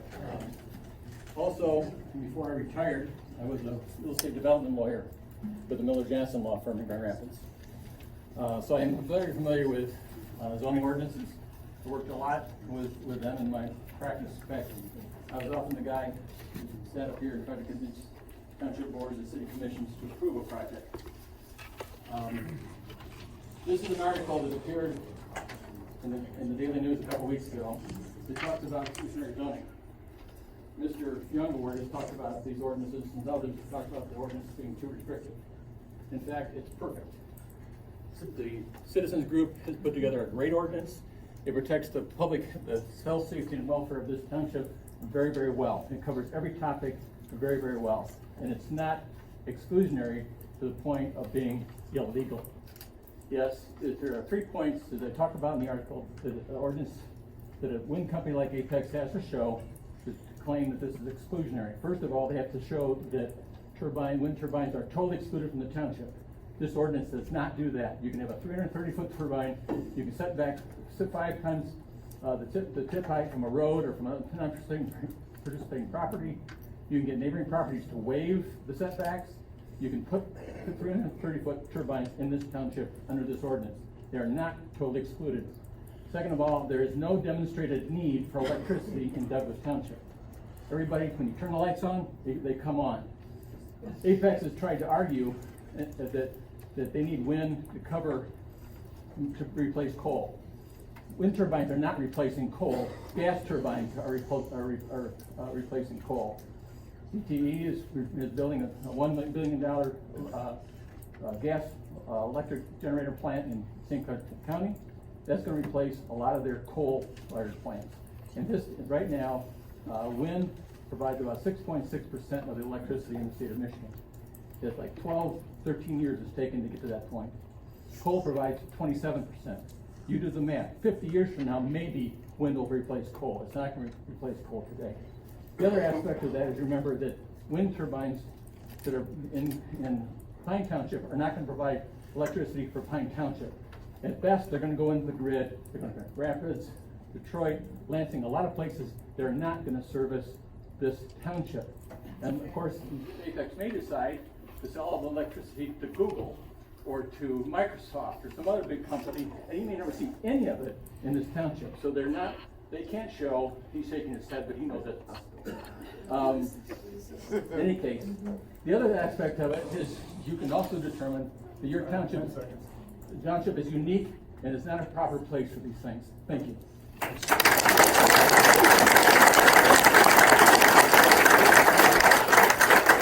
Okay, anybody in the back, my left, before I move on to the right? Okay, the black shirt, go ahead, ma'am. Some of this might be repetitive, you go out to buy a car or buy a house, you buy it with your eyes. You don't have to be a scientific person to figure that out. We have these wind turbines all across here, our property values are gonna fall. Nobody wants to look at it. That's maybe a personal preference, but nobody's gonna want to look at it. So take that into consideration. I lost the property value. People with existing health issues will be forced to leave. It's nobody's business, but I have a health issue right now that if these wind turbines come across the street from me, I'm gonna have to move. Because I have extra sensory hearing right now that I can't change. And there's a whole bunch of other people in here that might have health issues now that are not gonna know that they're gonna have health issues a year from now. So please consider the health and safety of your citizens. I haven't had time to read the whole ordinance, but please look very closely at City Township and Pearson Township. Shadow clicker is unacceptable. Audible and unaudible noise. We're not, as someone mentioned earlier, we're not using 10-year-old knowledge anymore. This entire group of people is researching what's happening now as far as evidence of wind turbines being unhealthy, detrimental to our environment, our water supply, and our wildlife. Please just pay close attention to the majority. I spent a career in this county protecting our environment and protecting our people, and I would expect that you would do the same with your civil duty to protect our health and safety. Yes, keep in mind your civil duty because some other townships are not keeping that in mind. We have lease signers that are corrupt on boards, and I don't believe any place for that anywhere in this township or township, county, or other town. We owe Apex nothing. 30 seconds. Nor do we owe the lease signer anything. Purpose-wise, of their selfish benefits. 15 to 20 years is very short, and the subsidies will run out. And if you think you're gonna make money from these things, our townships are not. Thank you very much, and thank you for your time and consideration.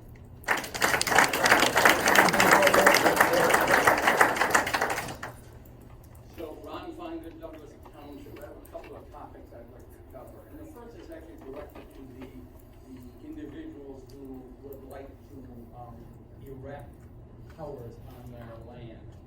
And they talk about they have their land use rights, except ask Gelman Sciences in Ann Arbor who dumped PFAS into the ground, and now it's within a mile or two of the Huron River, of the intake of Ann Arbor water.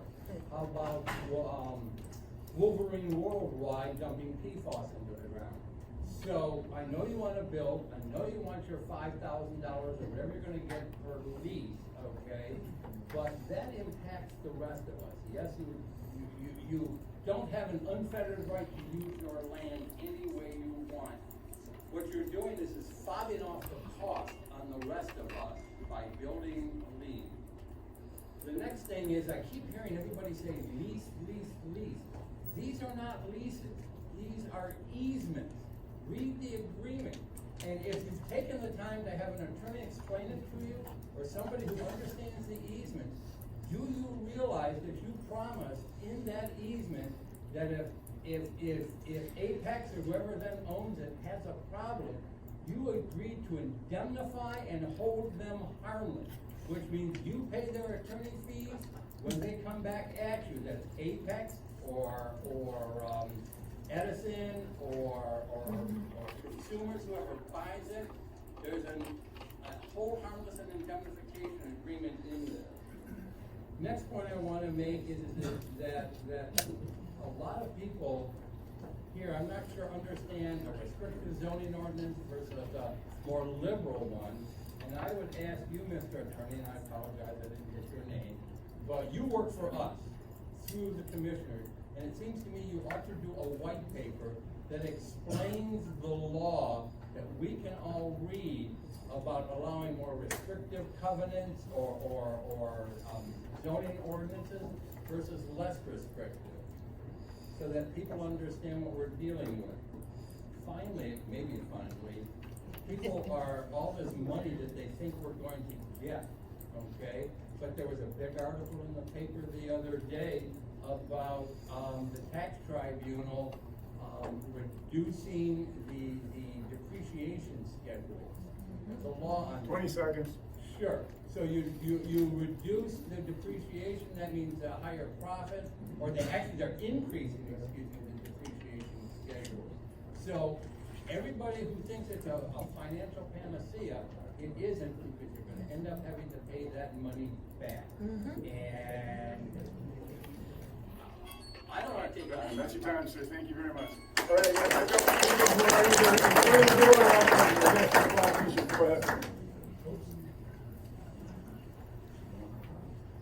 Oh, you're fine, you can go, I have to go to work.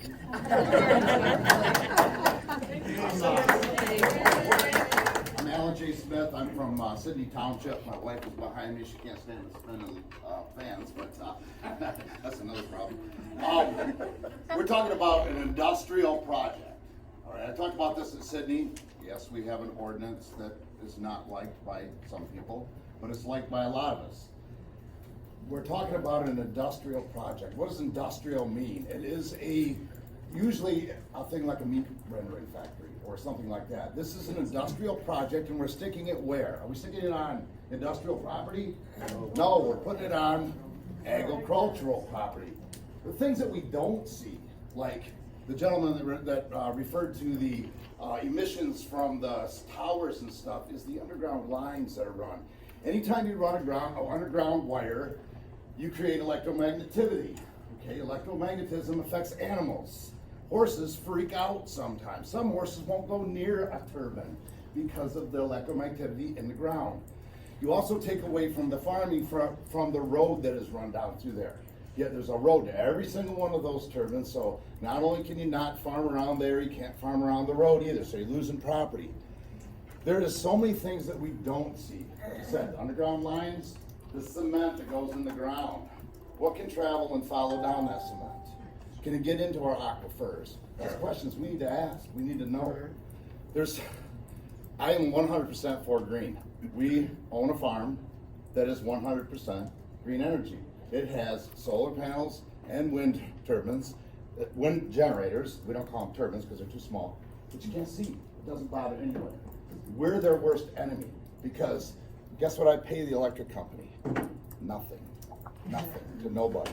That's what I'm saying. That's what we can all do that with small wind and small turbine. Okay, address what we can all do that with small wind and small solar. Is what I'm saying. We don't need these big monstrosities polluting our lands, polluting our people. It's just it's not needed. My wife has the next part. I'm done. All right, thank you. Yeah. I'd like to talk about health, and yeah, there are people who that type of stuff affects. I cannot stand spinning of those even. Because that is minor, I can look down at the ground for a while, or I can do this, or I can get away from them. If you're putting something like that around my land, I can't get away from it. I am going to be very sick. Now, we've heard that there are doctors out there that say this isn't true. I'm an example, it is true, okay? And we also know that we can go on TV and we can watch these commercials that say, if you've ever taken this medicine, now you can sue. So I'm not all that great for doctors that say, no, this is okay. because we find out later down the line, a lot of times, it wasn't okay, all right? So I do suggest if you have family members that actually have illnesses like this, you might wanna drive out there before you sign a lease and see what it's going to do to your family member. Also remember that this didn't happen to me when I was young. When I was young, I could deal with all of this. That did not bother me whatsoever. I could be around it. Today I can't, so I'm telling you, what affects you today as you get older, your health can change and it can affect you health-wise later, okay? It's not something that's made up. I would prefer to run my ceiling fans at home, but I run them in a room that I'm not in, okay? That's one. I have to. It's not a choice, all right? The noises too. When we start comparing things that are only there momentarily compared to something that's 24/7, that's goofy. Listen, there's not even fair comparisons. If you want to do comparisons in the world, compare apples to apples and oranges to oranges is my suggestion. My biggest suggestion is for anybody who has to work on this, for you guys, for the board, for anybody that is thinking about signing or going that way, go visit these people, find out real research. You can get on Google and you can punch in anything you want and it'll answer you the way you want answered, okay? I can find all the positives for this that I want on Google or whatever research, and I can find all the negatives. Depends on which one I'm choosing to look for. The reality is go there. Go to where it's at, take part in it, and find out the truth for yourself. That's what I'm asking people. Don't do this Google stuff. Don't just believe a doctor that doesn't have to deal with it. About 30 seconds. I'm sorry. I thought there was one more thing, but your 30 seconds kind of just threw me off. That's okay. Not your problem. Let's see. Yeah, now it's completely gone. But I want to thank you guys very much. I appreciate your time and your efforts.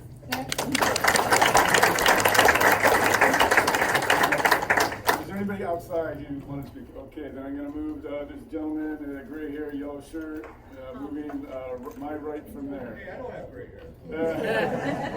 My bad eyes. Excuse me.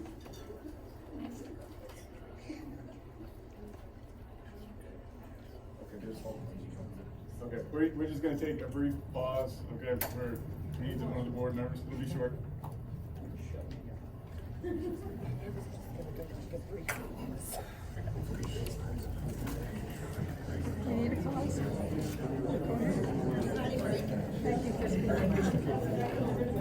It was great. That's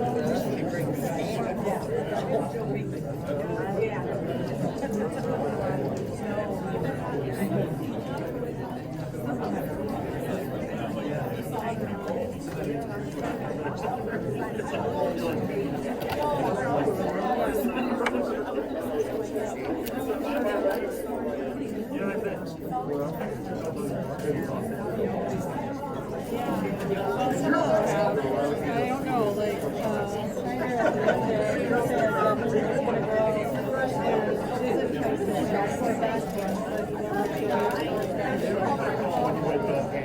I know, yeah, I know it's like Rick went right there with Okay, I'm working this side of the room. All right, the woman in the white shirt. Okay, I see that. All right, the blonde. Sorry, blonde haired woman sitting right there.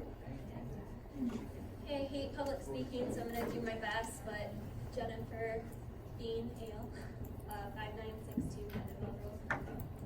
I'm extremely concerned with the possible instatement of irresponsible wind ordinances, not only in our township. As it currently stands, I would have no say to if a neighboring property chooses to sign a lease for or against. What I've been told is that I don't legally have that option. Okay, so we have a responsible ordinance ahead of us. If the current proposed ordinance is beyond the scope of what Apex chooses to work with, then my apparently uneducated opinion would be like, maybe this isn't the company we want to work with.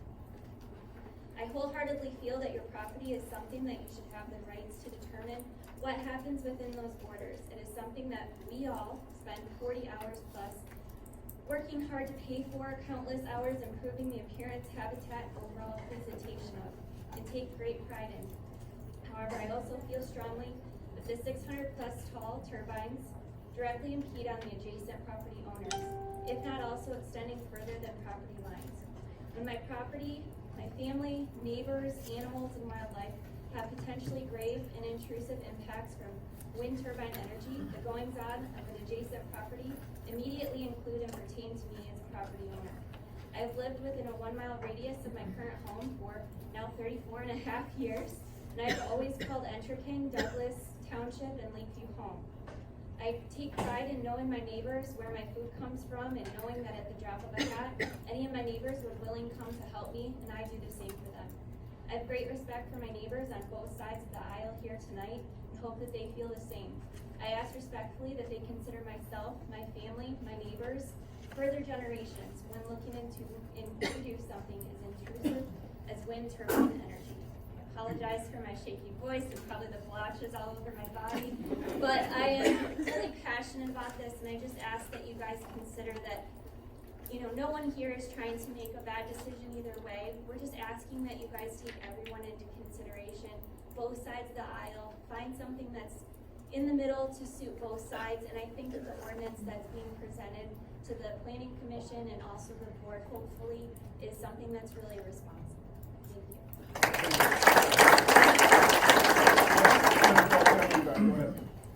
Thank you. You think you're splotching and stuff bad, I can hear me. No. I hope this helps you. It is pretty self-explanatory. It helped me. I'm going to go on a quick little 3-minute bus ride. I'm not as smooth as Albert, so I can't wing it. But I'll read it, and I know I can do this in 3 minutes. If I really hustle, I'll set a gold medal. Name. What? Name. Oh, I'm John Meilenberg. I live in Sydney Township at 1183 South Hillman Road, but I'm representing, I have a daughter that lives in Douglas Township, and I have a brother that lives on Clifford Lake in Douglas Township. So I'm kind of speaking on behalf of them. First of all, everybody has said, a lot of people have said, thank you for persevering to complete this difficult, vital task, or at least undertaking it for sure. It's vital for our health, safety, and for the social and economic welfare of the entire community. So I thank you for that. I'm not even sure, when I got involved in this, I wasn't even sure why we're entertaining a WEX developer in this county with all the lakes and the beauty. I love this place, just the way it is. So I traced some historical steps, and I call it my little Michigan energy bus ride. The bus is being driven by every governor and her or his legislature, from Governor Granholm to Governor Whitman. The journey begins with the Michigan Zoning Enabling Act of 2006 and the 2008 Michigan Planning Enabling Act, which was concurrent with the Public Act 295, the Clean, Renewable, and Efficient Energy Act, which required energy providers to add a percentage of renewables to their portfolio. So they have to have some renewables in. The first step established WEX near Ubley and Elkton in the Thumb. After that, my bus drove around the agricultural and rural communities of Huron, Tuscola, and Santa counties, with WEX developers following the bus to create another 18 wind farms. I never knew all this. I just learned all this. The bus then traveled to Gratiot and Isabella counties, more agricultural and rural communities, with a bit of Midland County, circumventing Saginaw County. But why? Not agricultural and rural. Today, while other projects are ongoing, the bus sits in Montcalm County, fueled by Governor Whitmer's Executive Order 2019-06. 30 seconds, sir. Aimed at promoting energy around the state while targeting agro communities. So the Department of the Great Lakes Environment and Energy was created. Eagle formed the Office of Climate and Energy, which produced Agriculture and Rural Communities Roadmap, the map the bus is following. The head-scratching problem is this. Montcalm County is not on that ag rural roadmap. It received the same designation as Saginaw, Kent, and most of the counties to the south. according to the baseline assessment and policy and program evaluation That's your time, prepared sir. for Eagle. So that's my point, is that. Time's up, sir. Okay, You have I don't know if I made a long night. point, but you got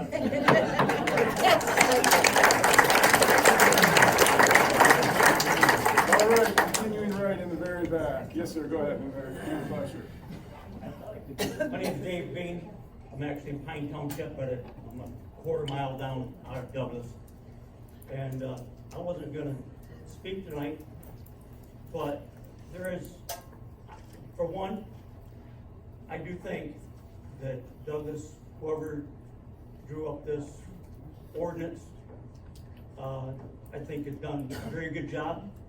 I myself, I do suffer from whatever causes that I can't stand being around the windmills. As I said in Pine Township, you move them here, my place is gonna have to sell.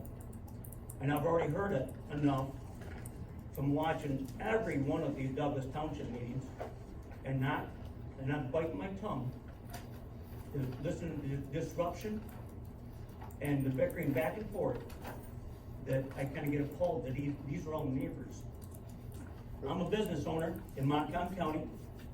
I'm not gonna advertise my business, but I'll be honest with you. I got a letter last week, and I'm really appalled over it, that it shows negativity because I put a sign out in front of my place that says, too loud. I didn't say anything about no wind. But I'm gonna have the better respect and say that's for me. The person that did send me a letter is shameless enough not to give me a return address or even sign it. So what's gonna happen with that, unfortunately, just so anybody does know, I'm gonna advertise even more. The signs are gonna get bigger, and they're gonna get more. If that's advertisement to send somebody else to a neighboring competitor, I don't care. I'm in it for my neighbors. That's what I'm here for. For my own health purposes, that's what my sign's out there for. So, with everybody else, I think that you have an ordinance right here, I do believe, is subject and votable, that's notable enough that you may say that you could put forth an effort that it would force time, or at least give Pine 30 Township seconds. the opportunity to follow your lead. As far as civil, I got a guy that I met here in right in Belvedere Township. He's litigated and he's pro-win, but he said he hasn't been in front of one that he's won yet. So you guys gotta knuckle it up, stick together. You're gonna get this thing done. Thank you. In my right hand back corner. Is there anybody in the right back hand corner? A couple of you just got, yes? All right, go ahead, man. Sarah Kelly, Douglas Township. I'm gonna finish reading what John was written down. I thought I could do it in under 3. Gonna start, might be a little bit what he already said. So the Department of Great Lakes Environment Energy was created, also known as EGLE. EGLE formed the Office of Climate and Energy, which produces agricultural and rural communities roadmap. Map the bus is following. The head scratching problem is the bus must have taken a wrong turn because Montcalm County is not on the ag rural roadmap. It received the same designation as Saginaw, Kent, and most of the counties to the south, according to the baseline assessment and policy and programs evaluation prepared for EGLE. I can only conclude that the bus needs to go back to Lansing for better directions or perhaps better drivers and allow us to pull Montcalm County from underneath it.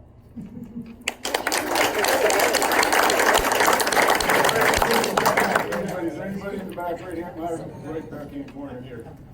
Okay, and that concludes all the public comment. We'll close the public hearing at this time. Thank you all. You did a wonderful job speaking and adhering to the rules for about 99.9% of the time. So thank you all very much. Thank you. Let's deliberate now amongst the commission up here. Anybody got anything they want to say about it? Yeah. Go ahead, Rick. Well, the ordinance that we brought forth we did because we're back in the sport. Okay? And if we didn't get a chance, but if you take the real big points that everybody wants to talk about, the total height, the setbacks, the amount of noise out of the equation right now, and you look at this ordinance versus the 2017, we offer some protections for the township, lots of protections. The 2017 comes up way short.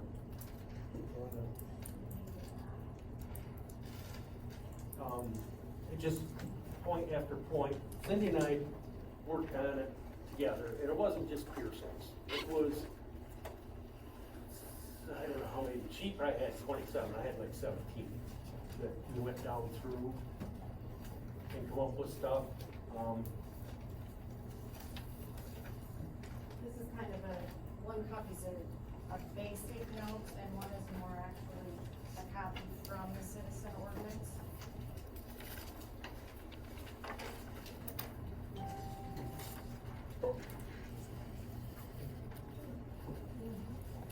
You might add, this isn't a job that we even like. If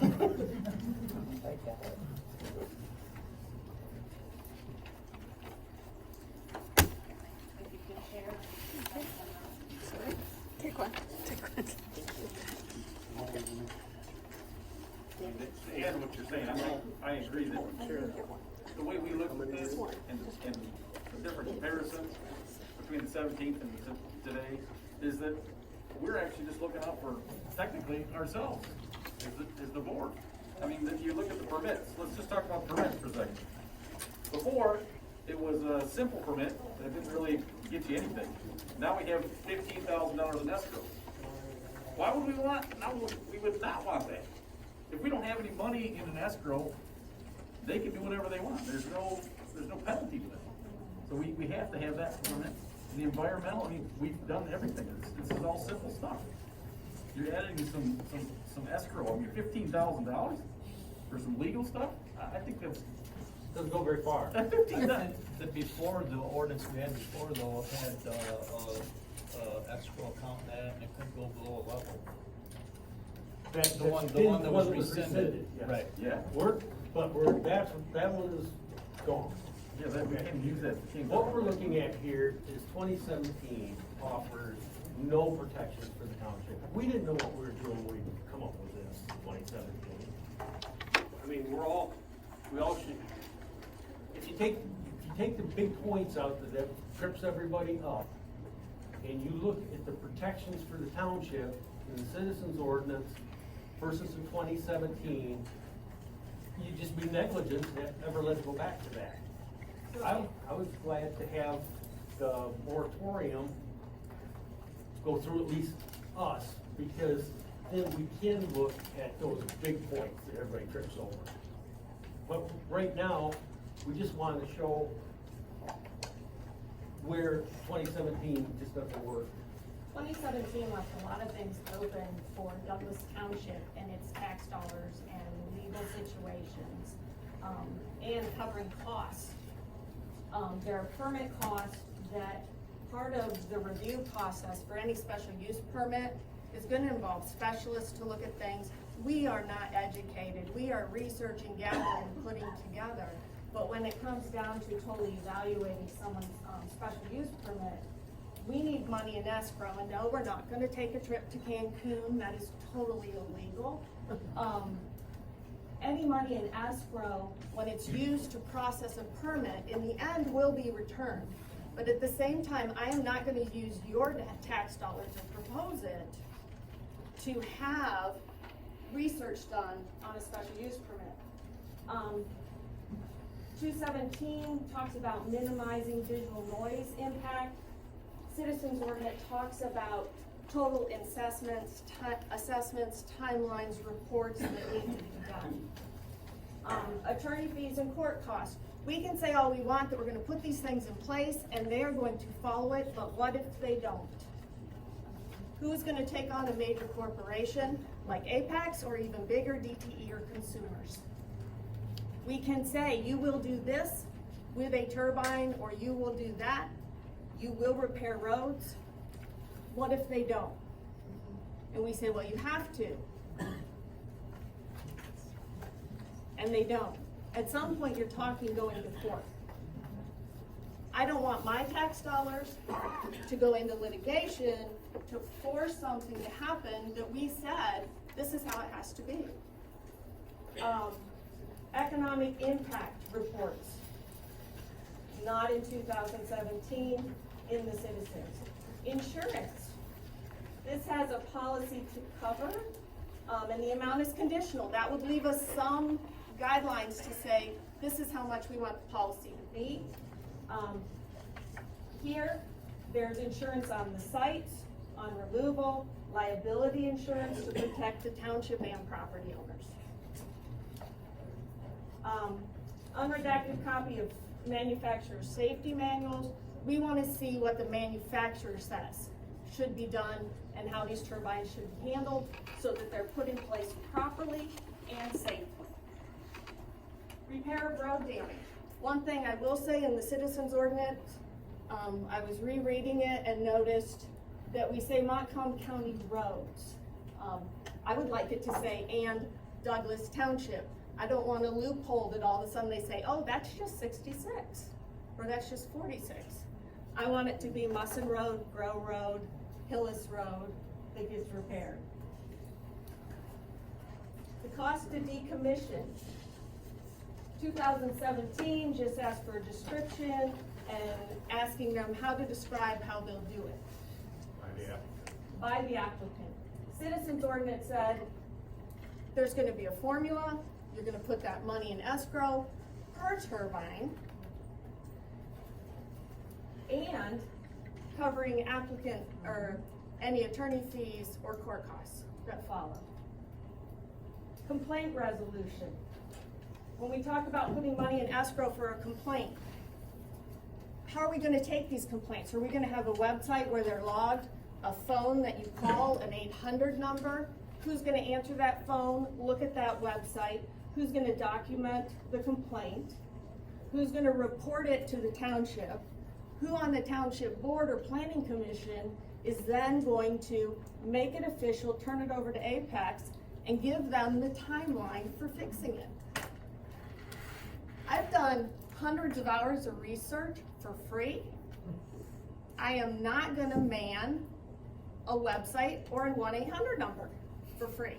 I don't even want to do it paid, but somebody. Shadow flicker. This says the township may request analysis of potential and what might be done to minimize it. This says none.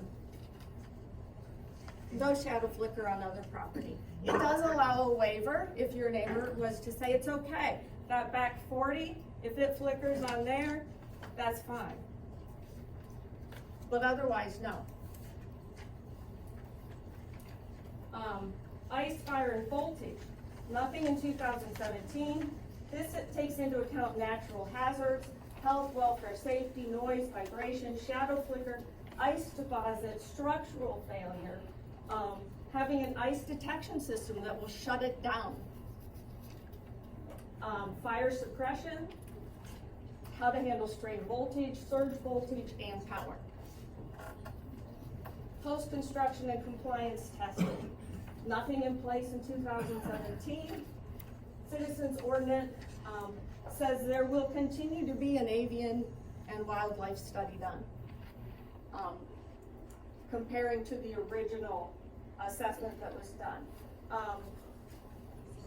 All requirements are going to have to be met, or things are going to be shut down until it's resolved. Communication interference. The 2017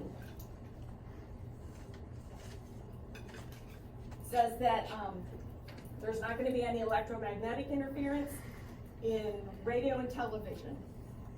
Citizens ordinance says no radio, television, or other communication interference, and it must be resolved within 90 days.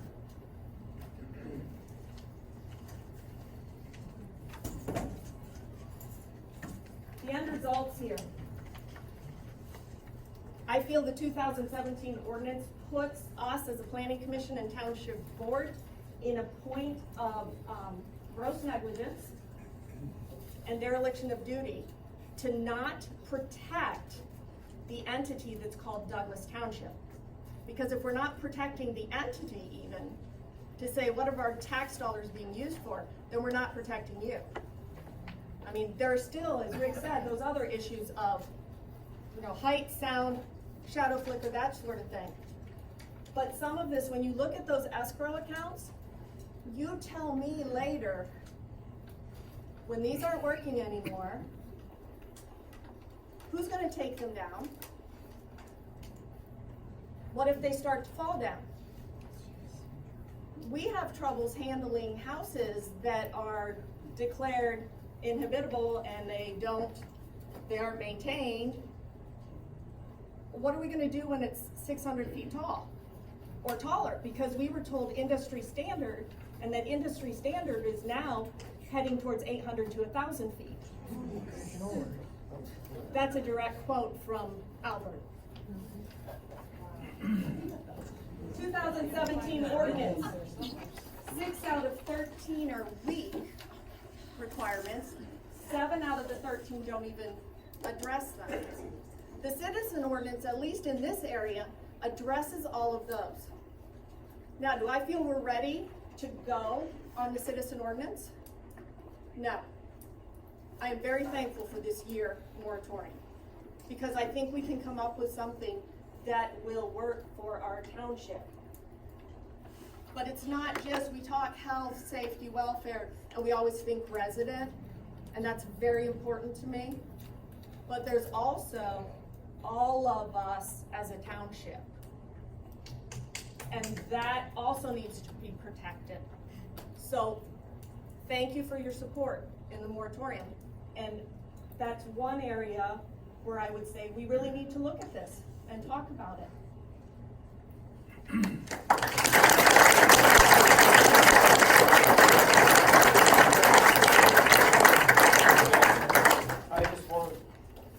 I'm just gonna go to page 1 of our thing. The book here. And it says the fundamental purpose of this ordinance, which is this book, is to promote the public health, safety, morals, and general welfare in the township. And then it goes on to say, in accordance with their character and adaptability. To limit and discourage the improper use of lands, buildings, and other structures. And then it says, to provide for the orderly development of the township, which this whole process has not been very orderly, unfortunately. It's a tough one.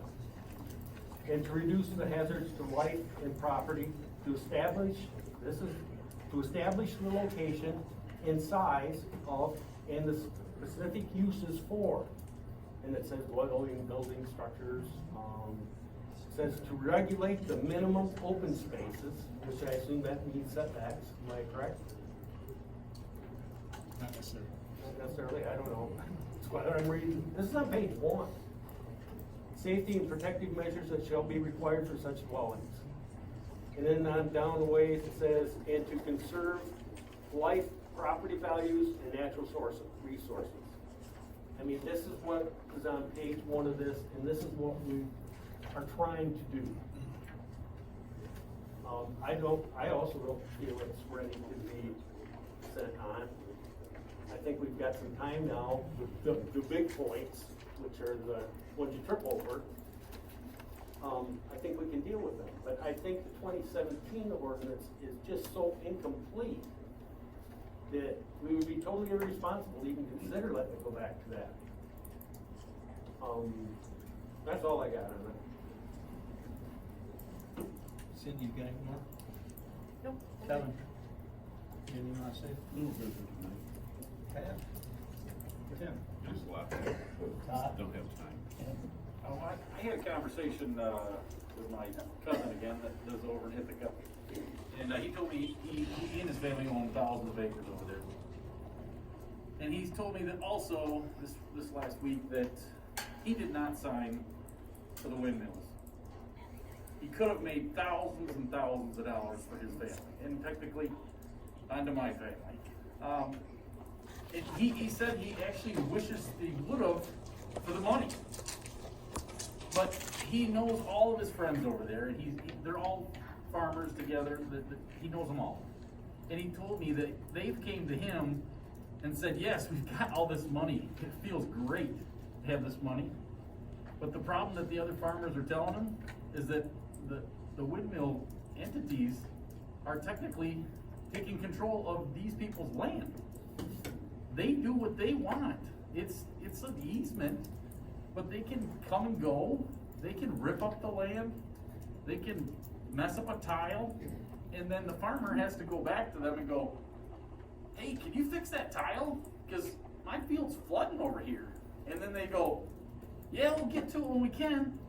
And he goes, well, you don't understand, that's messing up my crop over here, and I got animals over here. You know, why'd you do that? And he said, that's the problem. He says, it's not the money. He says, it's the inconvenience that these companies are doing to the farmers. So I see both sides, but I listen to my own cousin. He's right in the midst of it. And I try to bring up the story of him once in a while because I'd like to talk to him because he's really non-biased. He wants the money, that's not the problem. But he doesn't want the inconvenience of them taking over his property and doing whatever they want. And what he also said, this is the one thing I need to come back and tell all of you, is over there, it's only 300 feet tall. They're 300. Here, they're 600 to 800. And he said, he doesn't even know what that impact could be. Over there, there's lots of things that he could tell me about. And he just doesn't understand. We're going to have even bigger. There's no research on it. This is like all new. So that's where he was nervous. He's like, good luck with that because I got enough trouble with 300. All my neighbors complain to me now. So that's just like my story. It's basically word for word what he told me. So that's all I got to say. Well, I will, oh yeah, there's a letter here, but I talked with a lawyer and it's the person doesn't live in this township. we've got a letter from a person out of the township that, we'd be more than happy to let you we read it. usually don't read out of township ones. It'll be on file in the office, and if anybody wants to read it, they can read it. Todd had it here, we'll find it, and we'll put it in the office. It'll be on public file. Yep. From what I gather from what everyone is talking here, the 2017 one is pretty well garbage. This one here, from what I get from Cindy, Rick, and Todd, we're not ready to pass this on to the board either. We had one that Tim Johnson combined the township one and this one, and we didn't even consider that one. So we could have been one step ahead, and everybody turned that one down. So now we're back to square one. We started through, we did work on that. We worked on it, but then all of a sudden. We got to the points. Right. So now we're back to square one now.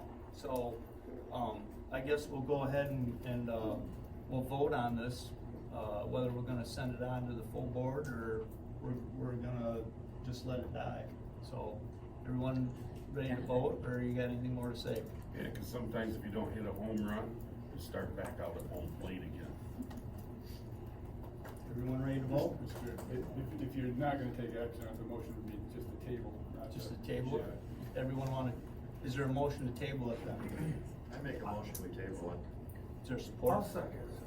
Moved and seconded to table the motion on the Lynn ordinance. Mr. Council, is there anything more that we need to do on this? The only thing I would add is, instead of just a tabling, perhaps if you have some expectation that you're going to reconsider this at your next meeting, to make that a part of the motion, that whatever the committee assignment or what's gonna happen between now and when you take it up again, to include that as part of the motion. Mr. Snyder, would you add that to your motion that at our next meeting we start working on our Lynn ordinance? Mr. Baldwin, are you okay with that? Second? Do we need a roll call vote, or can we do a verbal vote? We'll do a roll call. Snyder? Yep. Wells? Yep. Baldwin? Yep. Schick? Yes. Rush? Yep. Otho? Jepson, yes. Okay, that concludes our public hearings for the night. We're gonna close it. Let's have about a 5-minute recess. people can stretch, and then we're gonna do our quarterly meeting in, about 5 minutes.